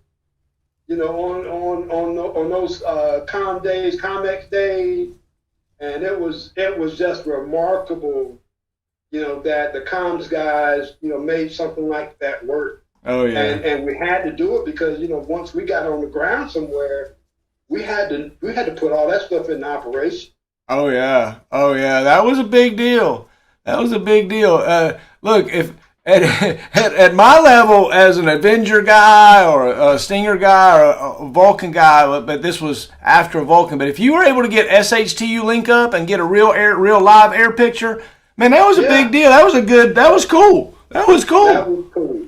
Yeah. To be able to get that air picture was awesome. Other than that, it was, hey, where are they at? Absolutely. Oh, wow. We did some groundbreaking stuff, for not only air defense artillery, but for the Army. Amen. Yeah, talking about being gladiators and warriors and stuff, we had 2-man teams that would jump out of an airplane, all alone, unafraid, go off by themselves, on foot, with just the stuff they carried, and go sit on top of a hill with nobody else around them, all by themselves, and wait for a helicopter to fly over so they can shoot it down. Come on. That's crazy. Right. And we were willing to do it, right? There was no reinforcements. If you think that you were going to call somebody and get help on the radio in a real world like where we were doing it, oh, come on, right? Hey, but think about it. Until the follow-on forces showed up, you were the four element. Amen. We were rocking. We got a saw, baby. We got a saw. We'll shoot them down. You could draw the LD right in front of you. Get a stick and draw it right there in front of you. Cross this line, baby. That's for sure. That was outstanding. Yeah. So we had. One of the things that was neat, okay, so I was a SHORAD Vulcan, then I turned into an Avenger Stinger guy, and then later I was a Patriot First Sergeant. The mentality of the Stinger team, the maturity that specialist team chief gains in the 3rd of the 4th Air Defense Artillery Regiment, and what we're doing jumping out of airplanes in the middle of the night, there's no way to translate that experience to almost any other MOS, any other thing, anywhere. You can't. You can't. So you look at somebody in a Patriot unit, and you can't equate that knowledge of a specialist that links up with an infantry battery or company commander, falls in with their formation, integrates with them, jumps in, reports to 2 different people, and gets an air picture. I mean, the complexity of a Stinger Team Chief's operation was a big deal as a specialist, as a PFC right. Sometimes. And that takes me back to what we talked about up front is performance gaps. And with us coming out of division, and we know where, a specialist or a young sergeant, where they perform at as far as leadership and training is concerned, and not to knock a Patriot guy, but you sometimes didn't see that until you got to an E7 in the 16 Tango and the 16 Echo MOS. Right. What we saw routinely, at the E4 and sergeant level in air defense in SHORAD. Right. And I know I'm going to get some hate from, our HARMAC guys, but, Well, look, there's nothing against it. Yeah, there's nothing against our Patriot brethren, the Hawk, the HIMAD stuff. Okay, it's really simple. You tell a Patriot guy, hey, we're going to go off-road here, and they go, off-road? If you tell a division guy, hey, we're going to go on the road here, they go, on the road? It's that simple. It is that simple. And if you're able to understand that and realize that as a specialist or a sergeant, and you're a Stinger guy in the division, man, you learned how to survive and lead. Definitely. That is for sure. You do.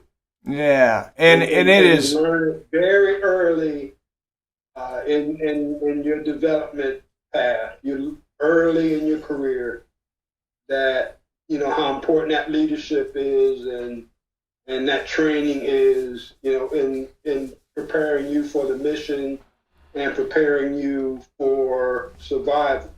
The one thing that I remember the military operation was going to be, and to make sure that your team or your squad or your platoon understood that you had them in turn convey that back to you based on their understanding, of that mission, of that task, those conditions, and those standards.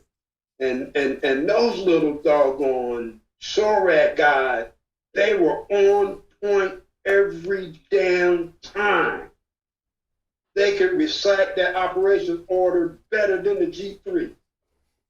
They just knew it. They understood, and within the division, they made those young guys understand, we aren't going to be successful unless you are. We could sit here and G3 plans and do all of this stuff, but if you guys don't put it in action on the ground, guess what? None of that stuff meant anything. Yeah. And our guys did it. Oh yeah. Our guys did it time in and time out. They did it. In Panama, they did it in Vietnam, they did it in Saudi Arabia and Kuwait. I mean, every time we were called upon, we got it done, man. And I was just so proud to be part of all of it. Tell me a little bit about the officers that you served with. Did you have officers that particularly helped develop you, or that you have a close bond with? I do, and that goes back to those blessings, because I was in some precarious situations, during my time, because my soldiers were the most important element of what I was doing as a non-commissioned officer. They were number one, and anything I had to do to make sure that my part for their success was played out, that's what I did. And it takes me back to when I was a first sergeant, even though I can go back earlier, but we're talking about career defining points, in someone's career. And I was a battery first sergeant, and we had a damn good battery, great commander, great platoon leaders, and we were on Fort Hood, and again, small air defense battalion in the Great 3 Corps, and we had this one kid who went down to PLDC, and he was the senior honor grad. And the commandant of the NCO Academy at Fort Hood, one of the things that he stressed, regardless of who the soldier is and what their accomplishment was, when they walk across the stage, he didn't want no hooping and hollering, he didn't want any cheering. He just wanted them to get their diploma and walk across the stage. And I remember our soldiers, they came up to me and they said, "First Sergeant, when so-and-so gets his diploma, can we cheer?" Now, I know that it's going to put us, or going to put the command in a bad light, but they were so excited about this kid being selected as a distinguished honor grad. I said, go ahead and do your thing. So when our guy got his diploma, battery jumped up, they screamed and hollered. Before the applause went down, my brigade, Sergeant Major said, after this is over with, I want you to meet me in my office. And so I'm thinking, okay, I'm going to get chewed out. I deserve to be chewed out because I went against post policy, and whatever I got to do, I'm willing to do it. But I'm going to, I'm going to stand by what my soldiers want. So I go to the brigade sergeant major's office. Battalion sergeant major is there with me, and he said, you broke protocol. I said, yes, sergeant major. He says, here's what you're going to do. He said, you're going to write a letter to the commandant apologizing. Take that letter to the commandant, and whatever the commandant deems necessary, I'm going to support. And I said, yes, sergeant. And so he said, who was the platoon sergeant, of that unit that led this behavior? Right. And I said, Sergeant Major, with me. He said, no, I want to know who the platoon sergeant was. I said, Sergeant Major, with me. I said, they did that because I allowed them to do it. So I was the platoon sergeant. And so, he went up one side of me and down the other, but I wasn't going to give him that. I'm the one that authorized that. Amen. So I go and to the commandant's office. I gave him the letter. I apologized. And he said, First Sergeant, thank you. And I won't require anything further. And so I go back to the sergeant major, and the sergeant major says, he didn't want you to do anything else. And I said, no, sergeant major. He said, well, I do. He says, until further notice, every time that there is a PODC graduation, I want you in your class A's, and you will go down to that auditorium, and you will serve as a whatever. And I thought that was really overstepping his boundaries. And I thought, why would a sergeant major want to put one of his first sergeants in a situation where he's handing out programs to folks coming to a PODC graduation? But that's what he wanted me to do, and that's what I did. Wow. But here's the thing about it, Marshall. 6 months after that, guess who's still doing that? Me. And so after one graduation, Sergeant Major tracked me down, and he says, First Sergeant, where are you coming from? And so I'm thinking, okay, he sees me in Class A's. He knows that the graduation just let out. And so now I'm a little bit ticked off that he's still doing this to me. I said, Sergeant Major, why do you think I'm in Class A? And so he rips me for being insubordinate. He goes back to the brigade commander, and he tells the brigade commander that I should be relieved for being insubordinate, and that he thought that I had got to a point that where he thought that I might, believe it or not, he said might attack him, which was, I'm at parade rest. I'm already embarrassed. I'm at parade rest. I got little PODC graduates walking by and say, damn, what the damn first sergeant doing at parade rest? But I'm doing it.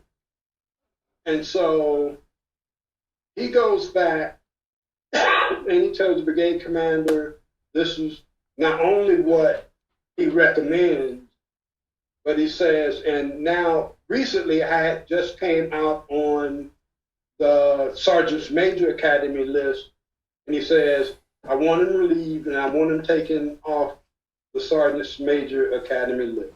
Wow. So the brigade commander calls me in, great guy, and he has me write a statement saying what happened and why I was doing that. and all of that. And then he says, let me read through all of this, and I'll call you back in a couple of days and let you know, what's going on. So when the brigade commander decided he had enough information, he calls me back to his office. I report in. I walk in there. Brigade command sergeant major sitting in one chair, battalion sergeant major sitting in one chair, and he says, "First sergeant, first and foremost, I want to apologize to you." He says, "I understand you made a mistake." He says, "But I was totally unaware that my command had put you in such an embarrassing situation for the last 6 months." And he says, "I'm letting you know right now, there will be no further action taken." He said, "You go back and you continue to be the first sergeant of Bravo Battery until you PCS and go to the sergeant's major cap." And I mean, believe it or not, I was trembling. I was trembling in my boots. And it had to take a lot for this brigade commander to go against the wishes of his brigade command sergeant major. But this guy did the right thing, in my opinion. And he didn't destroy me when he had all the juice to do so, but he saw the good in the things that happened that day, and he saw the good in the things that little battery was doing for his brigade, and he says, I'm not gonna beat this guy down. I mean, for almost 3 years, his unit has been one of the best in this brigade, and I'm just not going to do that. And I mean, this guy, you go back to what Underhill did for me, and here this, Bird Colonel, did the same for me, and trust me, those things, meant something to me. And then let me go forward a little bit now, right? I'm battalion sergeant major in 3488. Colonel, it wasn't Colonel Woods, it was Colonel Younger was the battalion commander.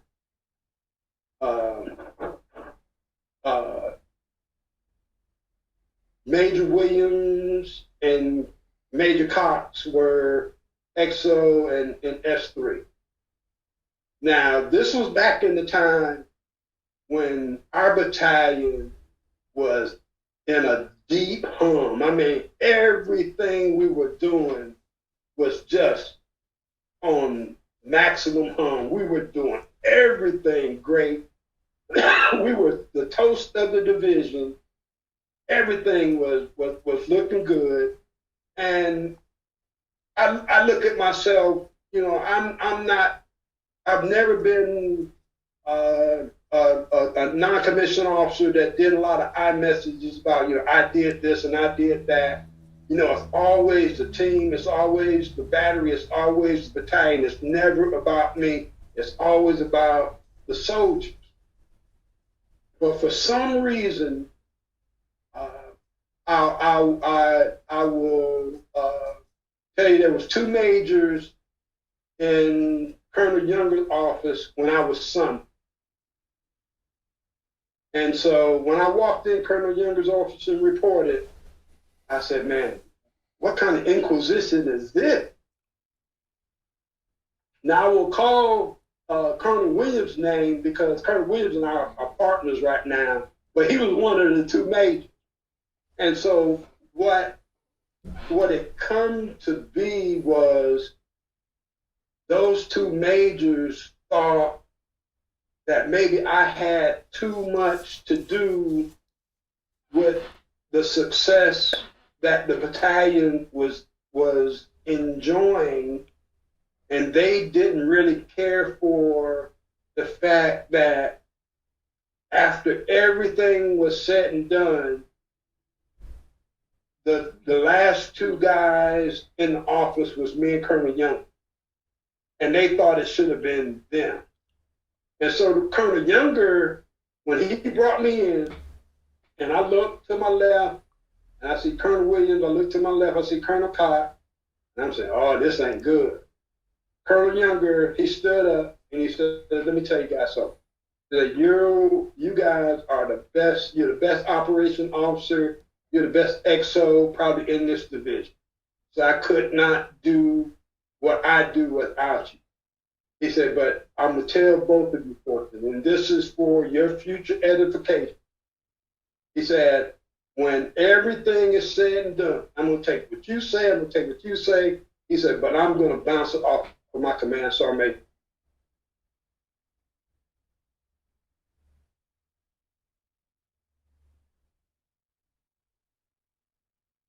From that point on,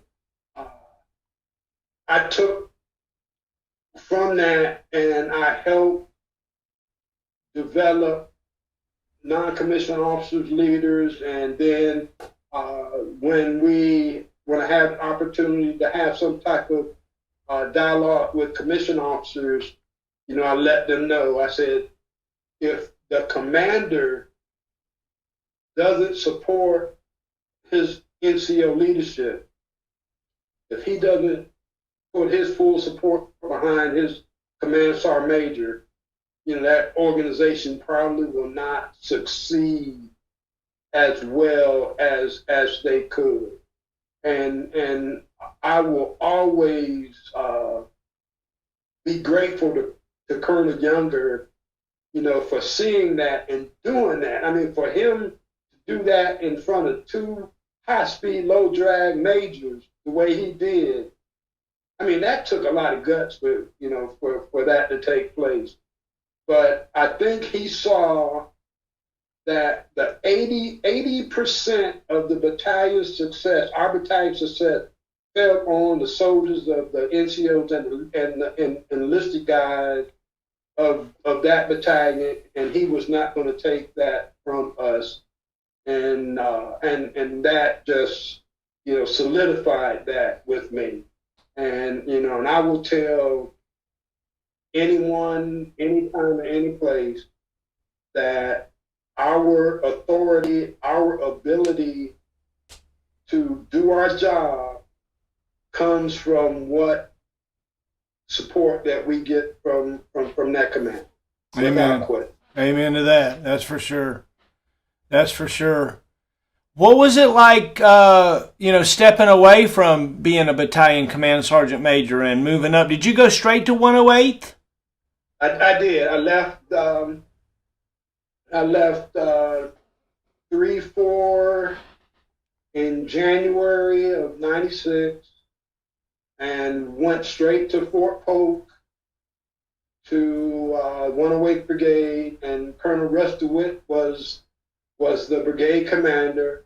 And again, it goes back to how fortunate that I was, because now I went from Colonel Younger, Colonel Wood, Colonel Cardini, Colonel Younger, Colonel Wood, to Russ DeWitt, who was all of those three wrapped up in the one.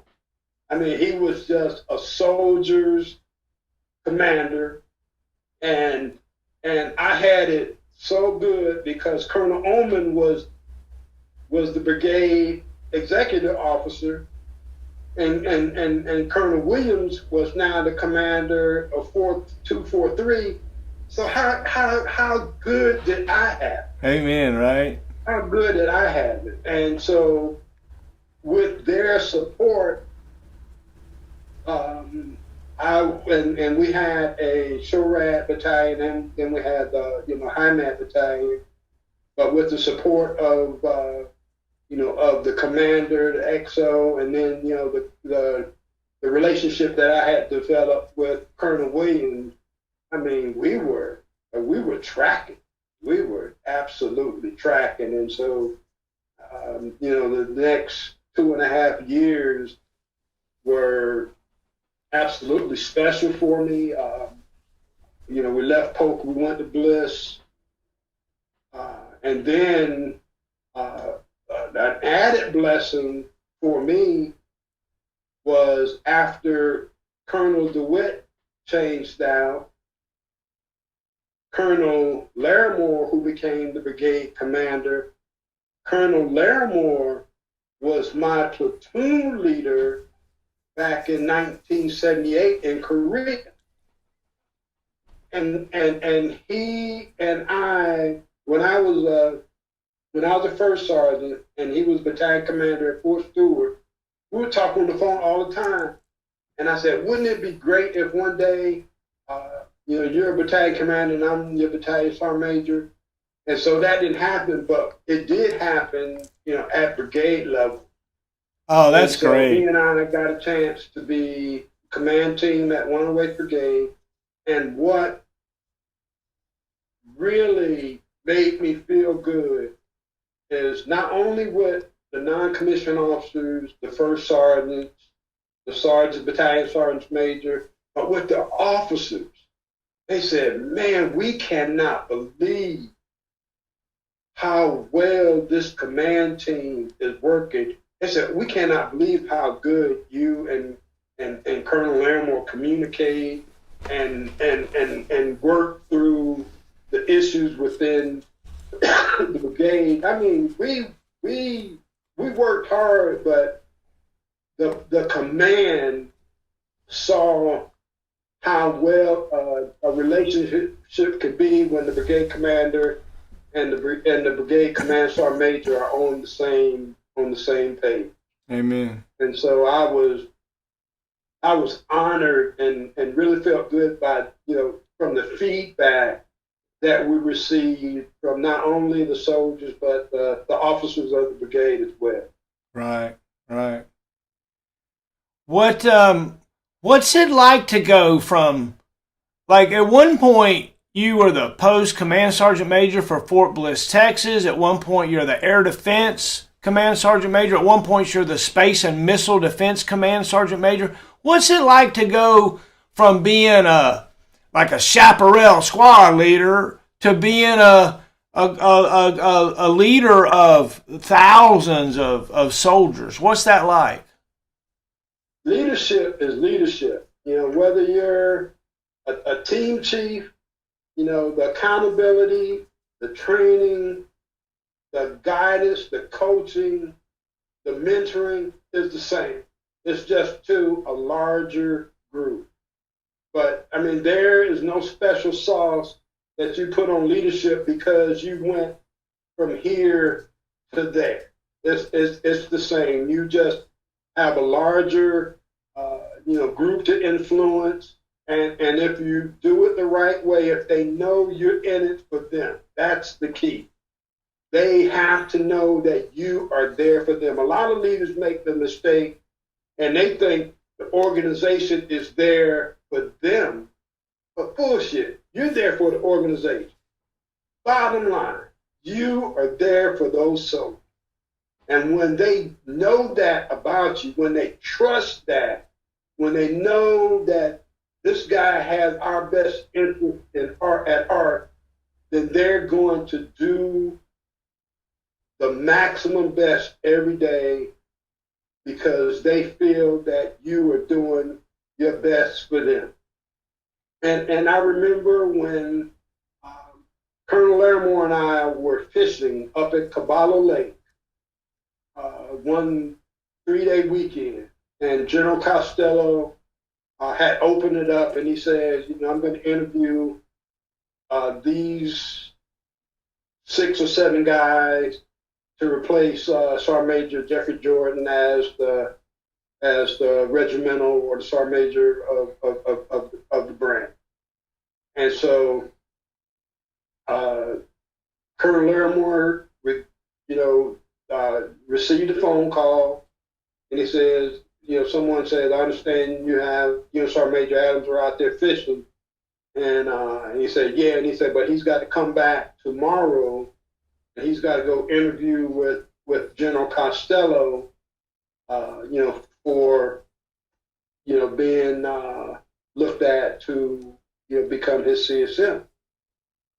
And so we're sitting there on Larimor's pontoon boat, pulling in some stripers, pulling in some crappies, some bluegill. Said, "Bud, you got to head back in." He said, "You're going to have to take my truck." Take my truck in and do the interview and then, come back out. And so I went in, got dressed, went in, reported to General Costello. He and I sat down for an hour or so and, chopped it up about, my career and, what got me here and, what do I think about possibly working at the 2-star level. And, and I told him, I'm very honest with him. I said, "Sir, I never really gave it any thought. I just didn't think beyond, where I am right now. I'm honored to be there. But if you think that, I fit the criteria, I appreciate you at least, considering it." And so I go back out and finish up the fishing weekend with Colonel Larimore. A couple of days later, I find out that General Costello had selected me, for the job. But when I went up there, Will, and I will tell you this, and I have never shared this with anybody else. When I understood the duties and responsibilities for the guy who sat in that seat, I was so overwhelmed. I said to myself, right there sitting in that chair that Jeff Jordan had just left out of, and I said, if I make it 6 months, I'll be happy. I said, I just don't see, how I can do this. I mean, it was massive. And I just did not see me with the skill set to pull it off. But I'm being honest, with myself. But then after, I became familiar with the job and familiar with the things that General Costello wanted me to do, then over time, my ability to grasp those duties and responsibilities, my ability to influence training, influence coaching, teaching, and mentoring. I became okay and think that I was able to have a positive impact on what we were doing for the soldiers within air defense artillery and helping develop the great leaders as yourself to move from from section to squad to running a battery and running battalions. I think we got it right, and we turned out to be a pretty good branch within the Army scheme of things. And then when General Costello left to go to Space and Missile Defense Command, and then General Cavan came in to be the commandant. It really took off for me because General Cavan, man, if there was a general in the Army that worked harder than this guy, I never met him. This guy was soup to nuts, from ground to sky. He worked his behind off each and every day. And he wanted me to be a part of that. And this guy, let me tell you something. I can't remember working harder as a non-commissioned officer than the 2 years that I was General Cabin CSM, because this boy, he worked hard. He worked 7 days a week. There was not a Sunday. Listen to me. There was not a Sunday that I didn't have to meet him and his aide at the flagpole before Reveille, do Reveille, and then go on a run around the post. And then at some point in time, we was going to be in somebody's battalion brigade headquarters, looking at 1594s, checking soldiers' room, checking behind washers and dryers. But when the leadership of Fort Bliss realized this is what was important to this guy, then that elevated the overall proficiency within Fort Bliss, because they knew that he checked this, and so they put the attention toward those things that that they needed to do. And I will share this with my daughter Jasmine. When we were at Fort Bliss, I think she was like in elementary and middle school.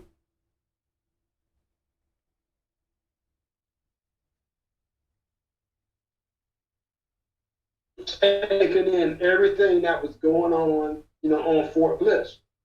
And I remember when we got to Space and Missile Defense Command, that we were living on Fort Belvoir, and we were riding around, and she said, "Dad, let me tell you this." She says, "There is no way that General Cabot and General Costello will let Fort Bliss look like this place looks." So, and out of the mouth of babes, and I'm saying I had no idea my daughter even cared about that kind of stuff. But we rode around the post, and we saw trash flying over here, and we saw things out of, in disarray over here. And I'm saying this kid noticed that stuff. She noticed that we put special emphasis on those things, on Fort Bliss, and she saw the difference, and she made that comment, and I was impressed. I was impressed by it. There was a time when the Air Defense Branch owned Fort Bliss. Like that was it. Well, you got a picture of the Air Defense Branch when you stepped onto Fort Bliss, Texas, and that's all it was. For sure. That's for sure.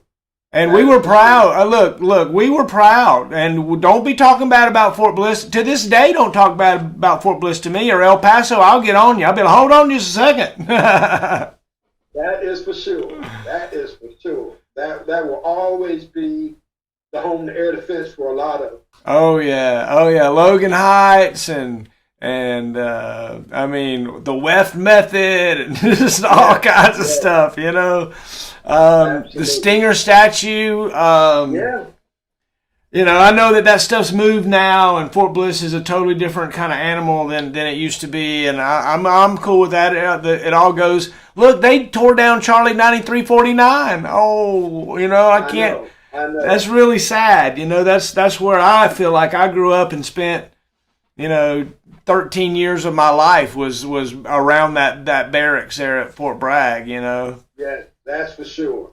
That's for sure. That was a historic footprint on Fort Bragg for a bunch of them. Oh yeah. So tell me about like working up at Space and Missile Defense Command. I mean, that's like you got soldiers spread out all over the world. You got a unique mission that nobody else even really knows about. That's crazy, right? But it was. But what I found out was the signal soldiers that ran all of those discus satellite sites, and 14 series guys that ran the JTAGs units around the world. I mean, they wanted that leadership. They wanted to be soldiers. They wanted to develop. They wanted to train. They wanted to be put in a position that where they can compete for positions of increased responsibility. They wanted that. And so, General Costello wanted the senior non-commissioned officers of SMDC to do that, for those soldiers. And one of the things that we were able to do, we were able to get the Department of the Army to give us the authority to present Sergeant Army Murphy. And so we didn't have to go outside the Force Com to get their approval. We had, DA certification that we could do it, within, our MACOM.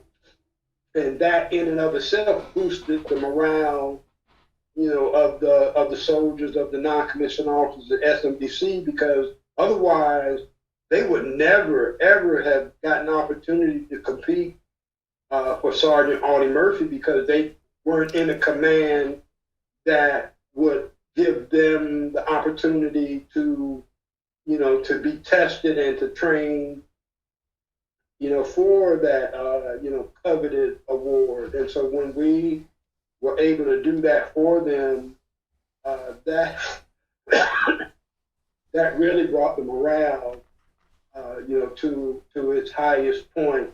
And then to be able to travel, to Japan, to Europe, and to meet with, the senior CSMs, from the Corps and from the other MACOM, and to be able to convey to them how great these soldiers who are living and working on their installation, how great they are, and how they want and need this recognition from them. I think that helped. I really think that helped identify, these guys tucked away on these little, satellite control sites, or tucked away behind the barbed wire at these JTAG sites, bring the senior leadership to understand who they were and incorporate them into overall operation, of those communities. And I think we were able to do that. And I think we became, a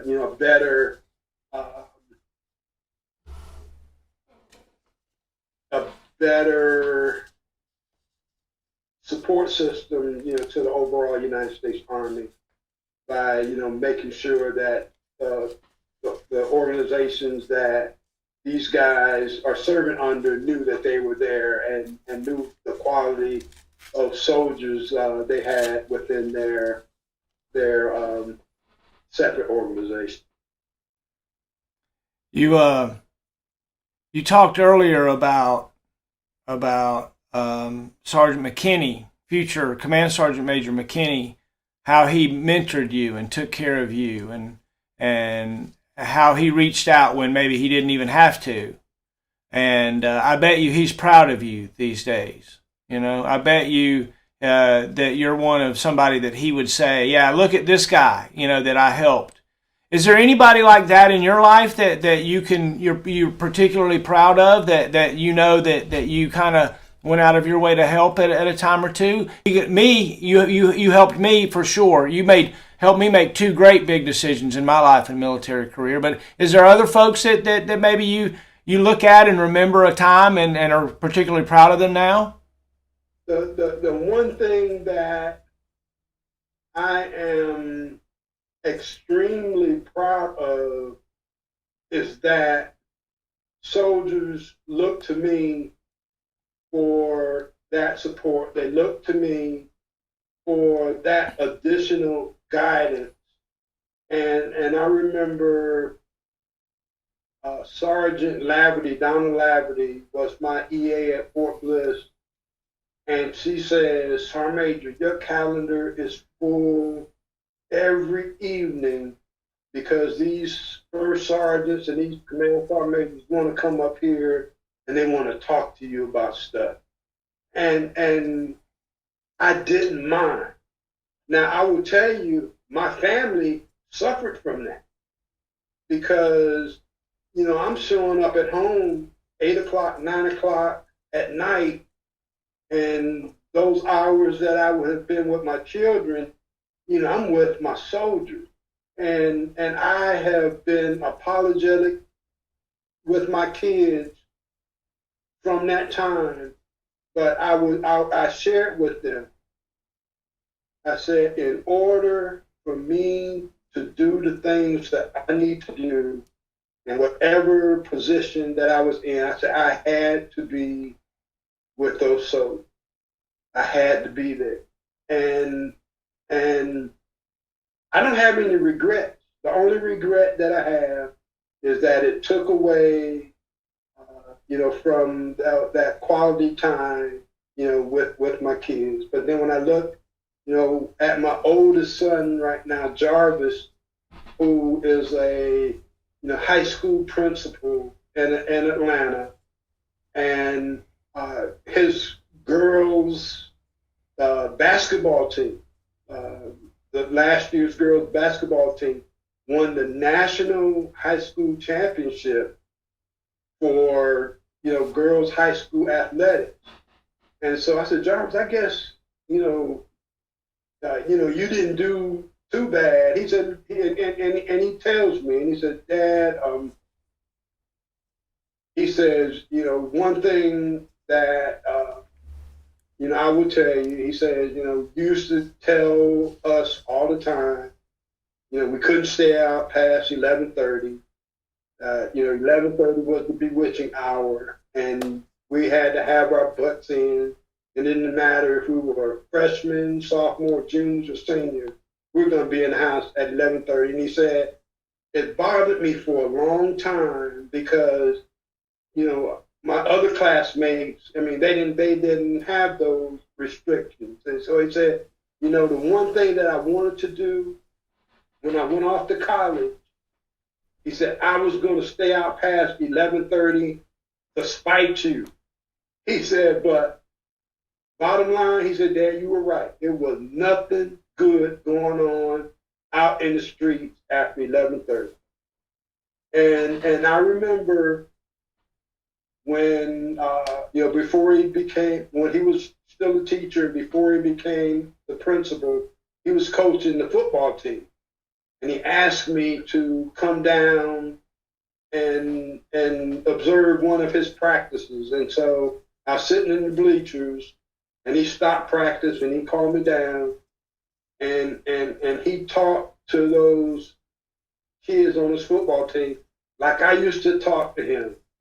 And he says, my father had a lot of things that I didn't agree with, as far as studying, as far as what time to be home. And he says, but I'm here reminding you of those things, but to also let you know where I got that from. And he said, Dad, I never got a chance to tell you this, but I'm going to tell you in front of my football team, how much I appreciate those things. That's awesome. That's awesome, right? And it knocked me off my feet. But I'm so proud of him then, proud of my kids, proud of where they are in life, and to know that they give me a little credit for getting them there. It makes me feel good as that my time as a father wasn't a total bust. There are so many soldiers whose lives that you've touched, and so many wonderful memories that we all have with you. Remember, you spent a significant number of years on many of our boards in our wall. Your face was right there in front of us, many days and many hours, and you're a beloved person in my life and in a lot of our lives. We've been talking for 2.5 hours. It's wonderful. I love it. as we begin to close it out a little bit, I would love it if you'd call the old battalion to attention and sign out at some point, not now, but at some point. And I started out telling how important you were to me and my mentorship, and I sure do appreciate it, and so many others, and just person after person that I've had on camera here with me on these different videos we've been doing have talked about the influence that you had on them, and then you share your influence that Sergeant Major McKinney had on you, and it's obvious that it goes down the line, because there are folks that look to me and say, I mentored them. Well, you mentored me, and it just goes down that line. I thank you so much for showing us what right looked like, and taking your dad's lessons from Gray, Georgia, and bringing them down and showing us that love. Is there a story maybe that we haven't talked about that you might want to tell? Oh my goodness, Army related. I don't know. I do. And this goes back to my time and I could tell these anecdotal stories forever, but this one goes back to when I was getting ready to go to Jumpmaster School, and so we were living in a house over in Devonwood, and I can't remember who the G3 Air was. I think it might have been. I don't think it was Blankenbeckler. But he gave me, parachute and all the stuff that comes with getting ready for Jumpmaster School. And I go out, put it in my garage, and there I am, sitting in a chair doing my noun nomenclature, and I'm going through the RSOC and doing all of this stuff to get ready for Jumpmaster School. And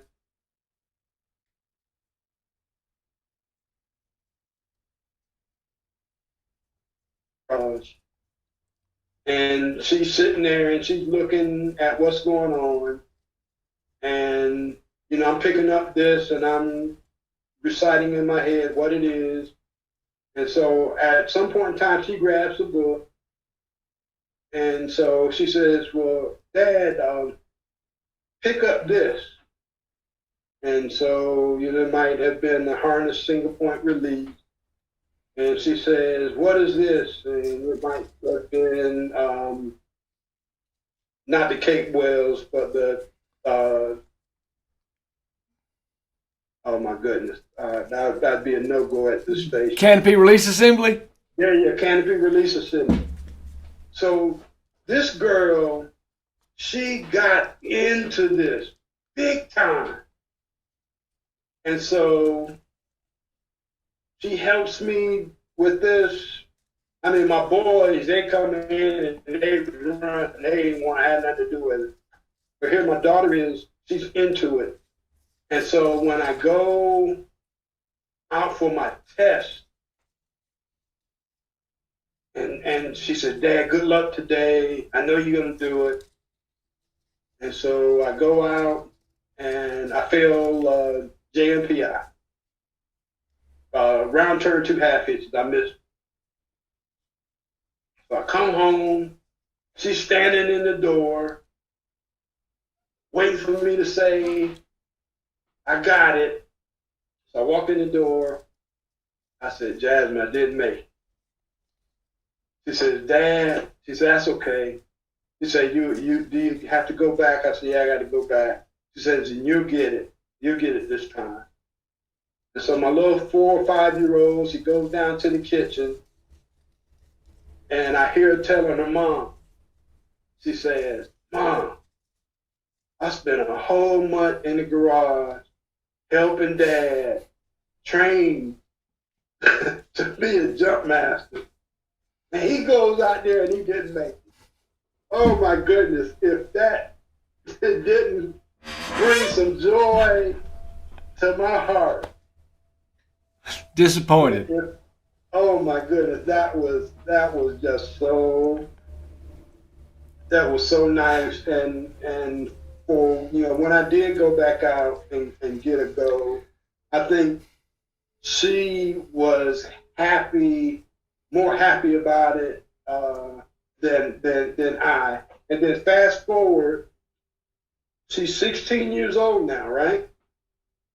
And I think you might have gotten a picture when I was doing some sport parachuting out in New Mexico. And the guy, old 82nd guy, when he retired, he opened up a sports parachute club out in, I can't remember, it might be Sunland, New Mexico.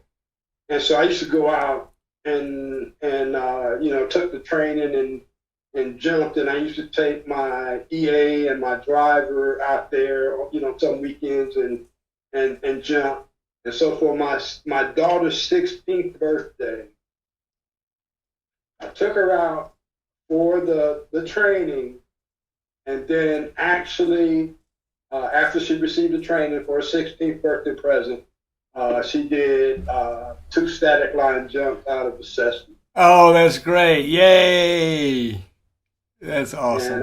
And just to thank her for all what she did to help me get through Jump Master School. Amen. Amen. It's great. Look, Jump Master School, you got to have a little help through there, man. It's tough. But she was so disappointed that, hey, Dad's slipping over here now.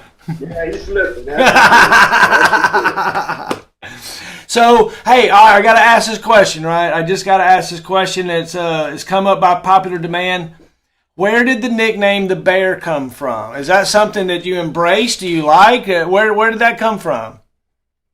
I will tell you, I don't know the origin because, my time in the battalion, my time in Air Defense Artillery, the Bear was Nathan Thomas.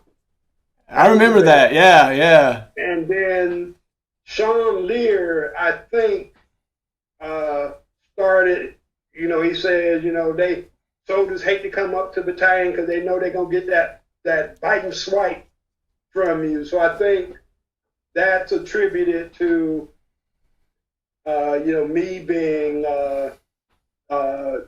affectionately named the Bear. I think Sean said, yeah, nobody wants to come up there and get that bite and swipe. Bite and swipe. I like that. I never heard that. Yeah, that's great. That's great. Oh, wow. The bite and swipe of the Bear. Oh, you sure left a great legacy, Sergeant Major. You are an amazing man and American and human being and father. And thank you so much for your service to your country and your leadership and your teamwork and teammates. Thank you. Golly, it's just amazing. If somebody could say, hey, you get a chance to talk to anybody you want to talk to, you're on my list, right? And I just spent 2.5 hours with you, just a dear leader of mine. Thank you so much for hanging out with me, Sergeant Major. Will, I love what you're doing. I watch, every interview and the things that you're doing to enhance the remembrance of, our branch and the soldiers that serve within our branch. The one person that should be applauded for all that is you, because you're spending a lot of your personal time, a lot of your own personal resources that you could commit, to members of your family, but you're doing that for us. You're doing it for the branch. You're doing it for the Army. And I can't thank you enough, brother. For you to do what you're doing, just follows on with how great a soldier you were, how great a non-commissioned officer you were, and, the man you've become and the leader you can continue to be. We are all benefactors of that, and I can't do nothing but say thank you, brother. Well, we appreciate your support. Joe and I, we've been doing this for about, look, your first interview was in 2017, I think. maybe late 2016. Right. And golly, Maggot's still with us. Maggot's doing great. I talked to him the other day at the Zoom room hangout, and so, gosh, I just, I thank you so much for your support, Sergeant Major. Could you close us out? Can you call the old battalion to attention and sign us out? All right, I hope I still have the pipes for it. Oh, I bet you do. I bet you do. Oh, I'm so excited. It doesn't get no better than that. It doesn't get no better than hanging out with the bear, Command Sergeant Major Wilbur V. Adams. Oh, my gosh. Back up just a little bit. Back up just a little bit. Okay.